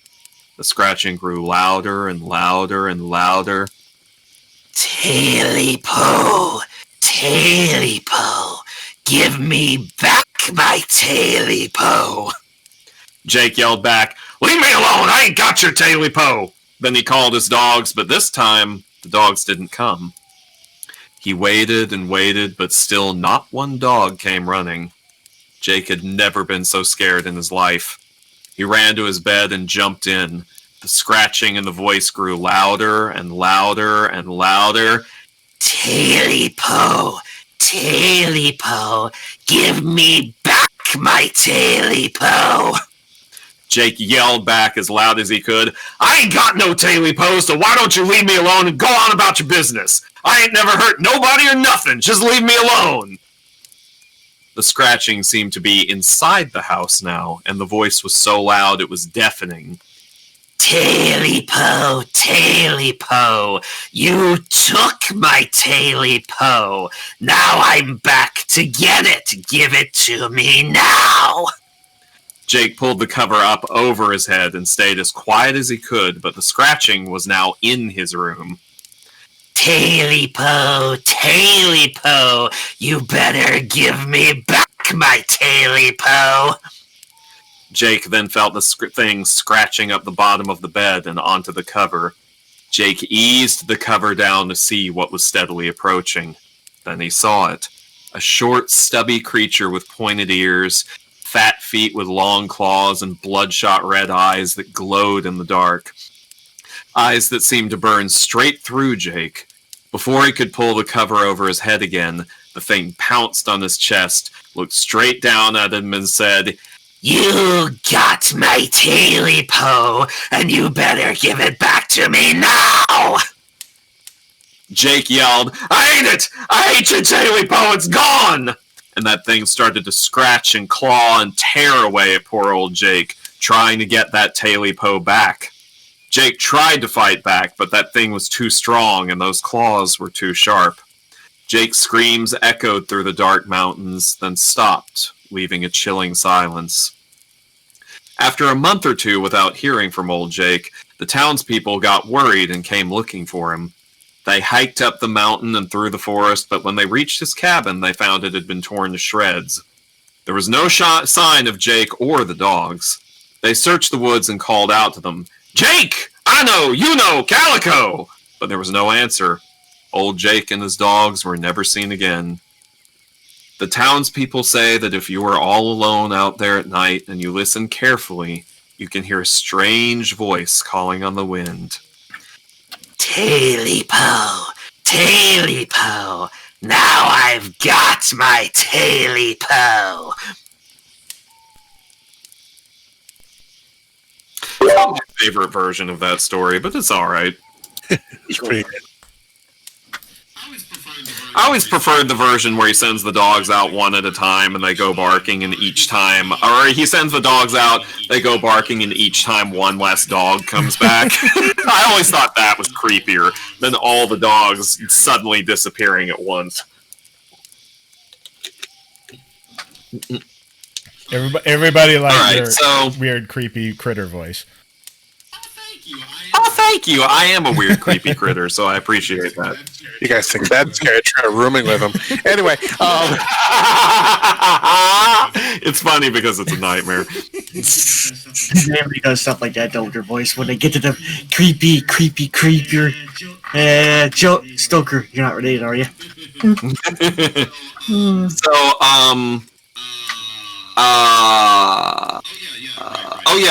Right. The second story. Is it all right if I do another one? This one will take about 15 minutes. Okay. She takes to midnight. Go ahead. So this is a very classic story. You will know what it is from the very first line, by a classic American author, and the story is incredibly relevant to the modern era. Let me use a little entertainer secret. Because this is a rather wordy story.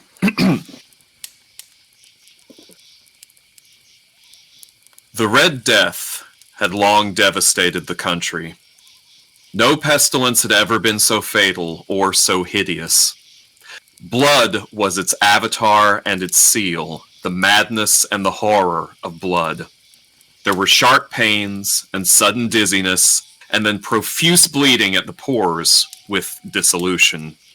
The scarlet stains upon the body, and especially upon the face of the victim, were the pest ban which shut him out from the aid and from the sympathy of his fellow men. And the whole seizure, progress, and termination of the disease were incidents of half an hour. But Prince Prospero was happy and dauntless and sagacious. When his dominions were half depopulated, he summoned to his presence 1,000 hale and light-hearted friends from among the knights and dames of his court, and with these retired to the deep seclusion of one of his crenellated abbeys. This was an extensive and magnificent structure, the creation of the prince's own eccentric yet august taste. A strong and lofty wall girdled it in. This wall had gates of iron. The courtiers, having entered, brought furnaces and massy hammers and welded the bolts. They resolved to leave means neither of ingress nor egress to the sudden impulses of despair or of frenzy from within. The abbey was amply provisioned. With such precautions, the courtiers might bid defiance to contagion. The external world could take care of itself. In the meantime, it was folly to grieve or to think. The prince had provided all the appliances of pleasure. There were buffoons, there were improvisatori, there were ballet dancers, there were musicians, there was beauty, there was wine. All these and security were within. Without was the Red Death. It was toward the close of the 5th or 6th month of his seclusion that the Prince Prospero entertained his 1,000 friends at a masked ball of the most unusual magnificence. It was a voluptuous scene, that masquerade, but first let me tell you of the rooms in which it was held. There were 7, an imperial suite. In many palaces, however, such suites form a long and straight vista, while the folding doors slide back nearly to the walls on either hand, so that the view of the whole extent is scarcely impeded. Here the case was very different, as might have been expected from the Duke's love of the bizarre. The apartments were so irregularly disposed that the vision embraced but little more than one at a time.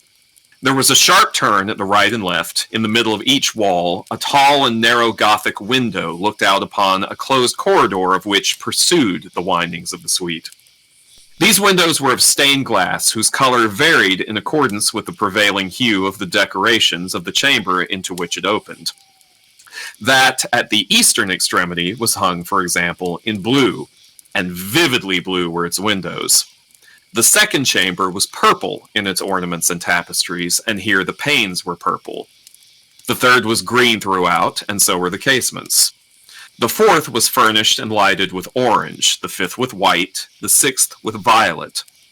The seventh apartment was closely shrouded in black velvet tapestries that hung all over the ceiling and down the walls, falling in heavy folds upon a carpet of the same material and hue. But in this chamber only, the color of the windows failed to correspond with the decorations. The panes were scarlet, a deep blood color. Now, in no one of any of the 7 apartments was there any lamp or candelabrum amid the profusion of golden ornaments that lay scattered to and fro and depended from the roof. There was no light of any kind emanating from lamp or candle within the suite of the chambers. But in the corridors that followed the suite, there stood, opposite each window, a heavy tripod bearing a brazier of fire that projected its rays through the tinted glass and so glaringly lit the room. And thus were produced a multitude of gaudy and fantastic appearances.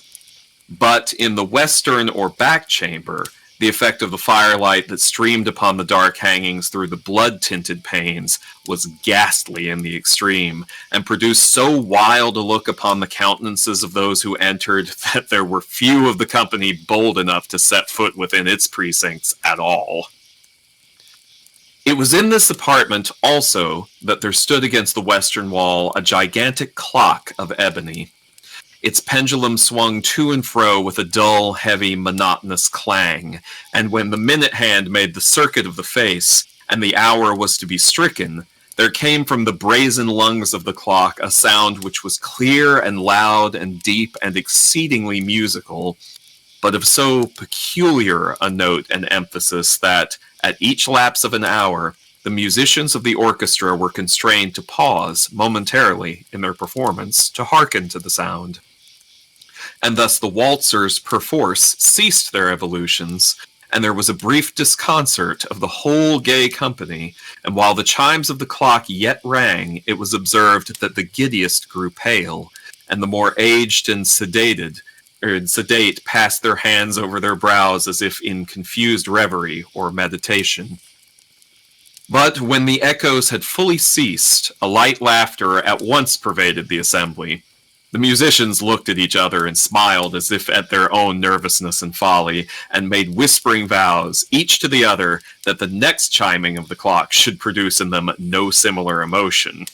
And then, after the lapse of 60 minutes, which embrace 3,600 seconds of the time that flies, there came yet another chiming of the clock, and then there were the same disconcert and tremulousness and meditation as before. But, in spite of these things, it was a gay and magnificent revel. The tastes of the Duke were peculiar. He had a fine eye for color and effects. He disregarded the decora of mere fashion. His plans were bold and fiery, and his conceptions glowed with barbaric luster. There are some who would have thought him mad. His followers felt that he was not. It was necessary to hear and see and touch him to be sure he was not. He had directed in great part the movable embellishments of the 7 chambers upon occasion of this great fete, and it was his own guiding taste which had given character to the masqueraders. Be sure they were grotesque. There were much glare and glitter and piquancy and phantasm, much of what has been seen in Hernani. There were arabesque figures with unsuited limbs and appointments. There were delirious fancies such as the madman fashions. There were much of the beautiful, much of the wanton, much of the bizarre, something of the terrible, and not a little bit of that which might have excited disgust. To and fro in the 7 chambers stalked, in fact, a multitude of dreams. And these the dreams writhed in and about, taking hue from the rooms, and causing the wild music of the orchestra to seem as the echo of their steps. And anon, there strikes the ebony clock which stands in the hall of the velvet, and then for a moment all is still, and all is silent save the voice of the clock. The dreams are stiff frozen as they stand, but the echoes of the chime die away, they have endured but an instant, and a light half-subdued laughter floats after them as they depart. And now the music swells, and the dreams live and writhe to and fro merrily more than ever, taking hue from the many tinted windows through which stream the rays of the tripods.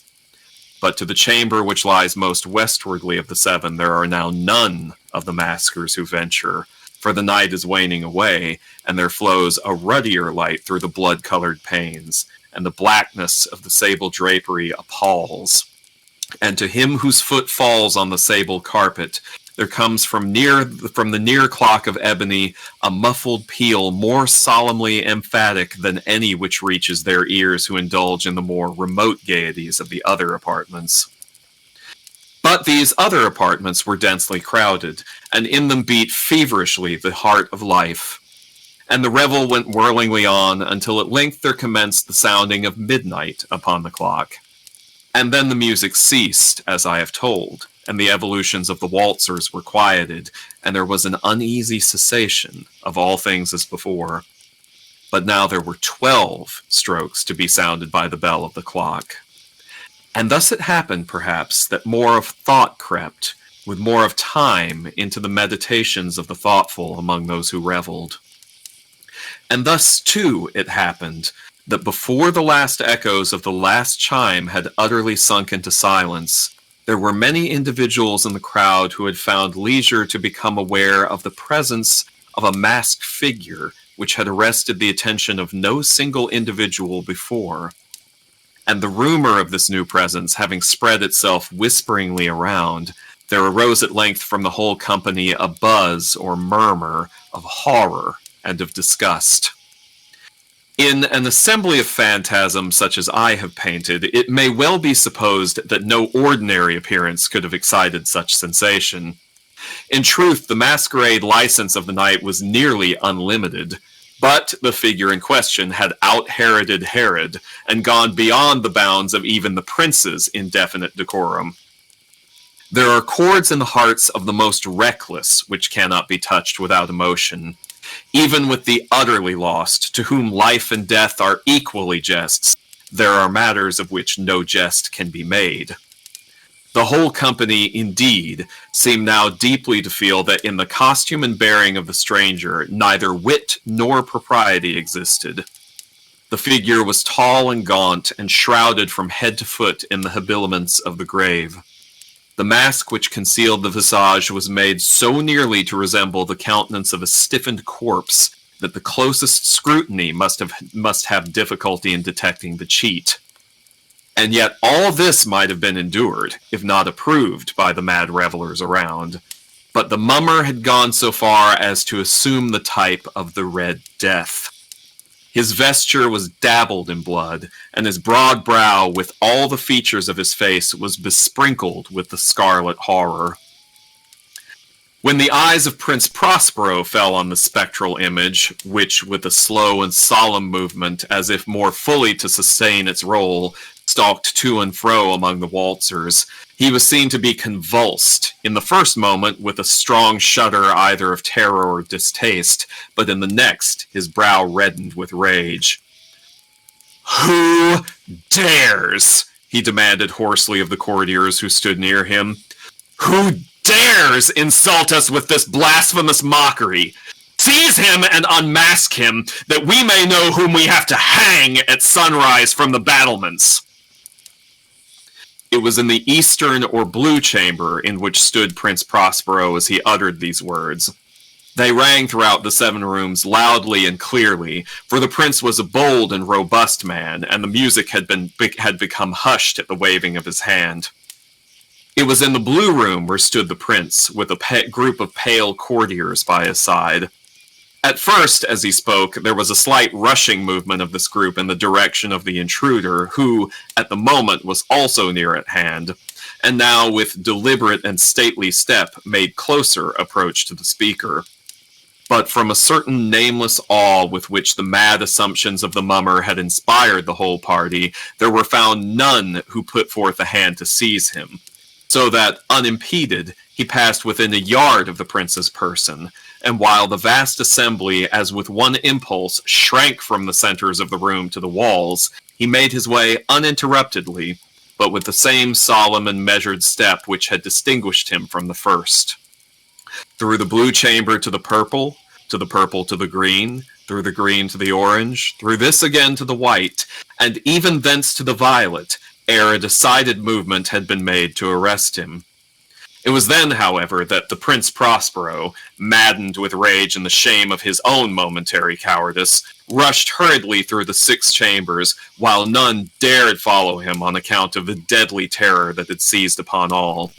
He bore aloft a drawn dagger, and had approached in rapid impetuosity to within 3 or 4 feet of the retreating figure, when the latter, having attained the extremity of the velvet apartment, turned suddenly and confronted his pursuer. There was a sharp cry, and the dagger dropped gleaming upon the sable carpet, upon which most instantly afterward fell prostrate in death the Prince Prospero. Then, summoning the wild courage of despair, a throng of the revelers at once threw themselves into the black apartment, and seizing the mummer whose tall figure stood erect and motionless within the shadow of the ebony clock, gasped in unutterable horror at finding the grave cerements and corpse-like mask, which they handled with so violent a rudeness, untenanted by any tangible form. And now was acknowledged the presence of the Red Death. He had come like a thief in the night, and one by one dropped the revelers in the blood-bedewed halls of their revel, and died each in the despairing posture of his fall. And the life of the ebony clock went out with that of the last of the gay, and the flames of the tripods expired, and darkness and decay and the Red Death held illimitable dominion over all.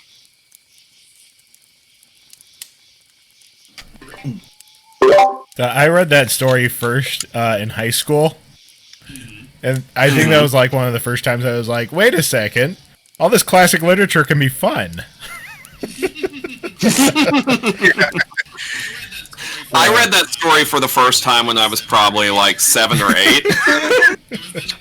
It was in a collection of scary stories that used to belong to my older sisters that I found in storage with their other stuff. And it was, it made an impression. It made an impression. I've always, that's probably always been my favorite Poe story, if you want to know the truth. And like I said, this is probably my favorite. This is an extremely relevant story.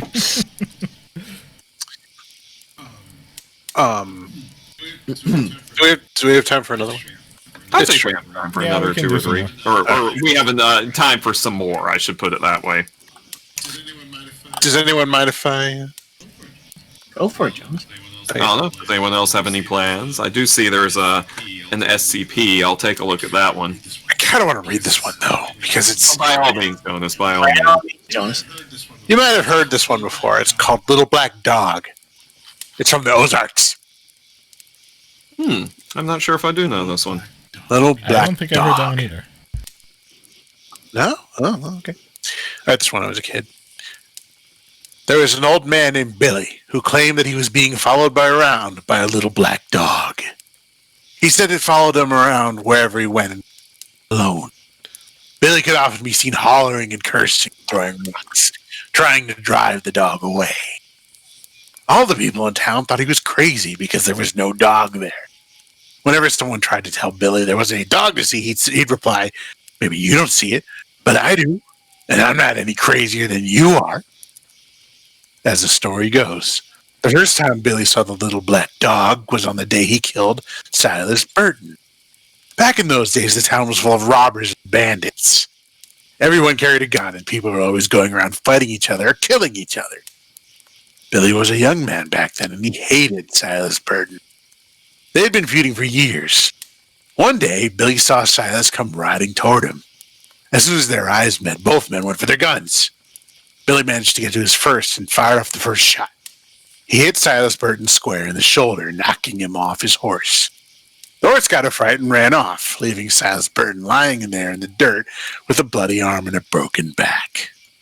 His gun had fallen where he couldn't reach it, and he was just a sitting duck. He lay there on the ground, writhing in pain and begging Billy not to kill him. Billy just looked down at him and spat in his face. Then he leveled his gun and killed him in cold blood. Silas Burton's little black dog came running over and started licking the dead man's face. Then it let out a pitiful whine and started barking and snarling at Billy. Still in a murderous rage, Billy shot the dog too and left both of the corpses lying there in the road. Back then, there was no law in the town, so there was no sheriff and no deputies to arrest Billy. After the murder, he just walked home, drank a few beers, and went to bed. But all night long, he heard the little black dog whining outside his cabin. I must be imagining things, Billy said to himself as he tossed and turned in bed. That dog is dead. I know, because I shot it myself. The next morning, when Billy woke up, he looked out the window and saw the dog staring back at him. It was waiting for him outside. From that moment on, not a day went by when he didn't see it. At night, the dog would be scratching on his door and barking to be let in. During the day, it would follow him around town. Billy kept finding black dog hairs everywhere. They were on his sofa, on the floor, in his bed, and sometimes he even found them in his food. The whole house stank of dog. It ain't my imagination, Billy said. That's Cy Burton's little black dog. Things went on like that for many years. Then one morning in the middle of winter, the neighbors didn't see any smoke coming out of Billy's chimney. When they went to his house to check up on him, Billy wasn't there. A few days later, they found his body, lying in a field behind his cabin. Billy had plenty of enemies, and at first it seemed like somebody might have killed him, but there wasn't a mark on him. He was lying in the snow, and there weren't any footprints out there except for Billy's. The doctor couldn't find anything wrong with his body, and he couldn't figure out the cause of death. He said that Billy would have died of old age, or a heart attack, or the cold, but nobody believed that. There was something odd about his death. When the neighbors found Billy, there were black dog hairs on his clothes. You know, the first thing that comes to mind when you said that he found black dog hairs everywhere on his clothes, even in his food, constantly, like, immediately all I thought was like, yeah, that's just the experience of owning a dog. Or a werewolf. Or a werewolf, yes, even worse. How are you owning a werewolf? Worse or better? Baby, speaking of animals, what are you doing? You want my attention that bad? Lois, what are you up to? She just wanders over. She's like, hey, what's going on in this thread? Oh, baby. Oh, yeah, rub on that shelf. Get it all stinky.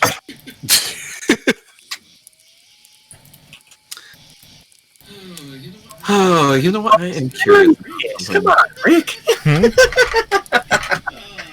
I'm just laughing. So far, this has been an extremely enjoyable thing. We should do this more often. Oh yes, I agree. After my achievement week. Oh, this was good, brilliant. Yeah, there was another one that was suggested in the Twitch chat called Skinwalker.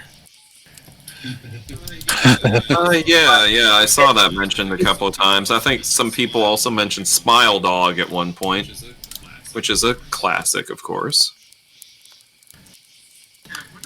Cat, what are you doing? Are you getting into mischief? What is that cat doing? I would prefer you not get into mischief, if that's all the same to you.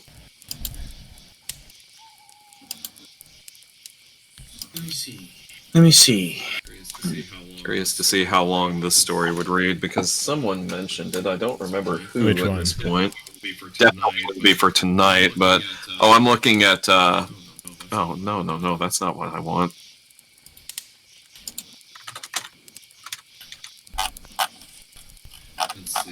Let's see. There we go. It's at hplovecraft.com. Of course it is. Tree Lovecraft. Oh dear God, this would definitely take longer than could be read in the stream. Let me get this word count. Yeah, if it takes longer than like a half hour, we could round robin it. Definitely takes longer than a half hour. It would take 93 minutes, maybe 94 minutes to read this at the average reading rate, according to Words to Time. Yeah. It's the color out of space for those who are curious, because a couple of people mentioned it. That may be a bit much. That's not even one of his longer ones. Look, all of Lovecraft stories can be summed up the same way. He hates seafood. I mean, yeah. There's a sense in which you're not wrong. So he served him a lobster or something, and it made him sick, and then he started on his literary career. This is shorter. Let's see. This one might be an easier read. And I like this one better than The Color Out of Space, anyway. Well, it still probably wouldn't be time for it tonight, but let me see. This one can be read in 41 minutes. This is a better one. For stream reading. That one? Pickman's Model. I don't think Are you familiar with it? Yeah. Should we save it for next time, or? Yeah. Yes, Clopperella. I did actually read the bee thing last stream. Also, okay. Someone has, ever since the last stream, wanted me to read one specific thing, and I'm gonna go ahead and read it. So consider this not a creepypasta, but a bonus thing. This is a famous copypasta, and I'm gonna read it word for word. What the fuck did you just fucking say about me, you little bitch? I'll have you know I graduated top of my class in the Navy SEALs, and I've been involved in numerous secret raids in Al-Qaeda, and I have over 300 confirmed kills. I am trained in guerrilla warfare, and I'm the top sniper in the entire U.S. Armed Forces. You are nothing to me but just another target. I will wipe you the fuck out with precision, the likes of which has never been seen before on this earth, mark my fucking words. You think you can get away with saying that shit to me over the internet? Think again, fucker. As we speak, I am contacting my secret network of spies across the U.S., and your IP is being traced right now, so you better prepare for the... You know what? This is better read in the nerd voice. So you better prepare for the storm, maggot. The storm that wipes out the pathetic little thing you call your life. You're fucking dead, kid. I can be anywhere, anytime, and I can kill you in over 700 ways. And that's just with my bare hands.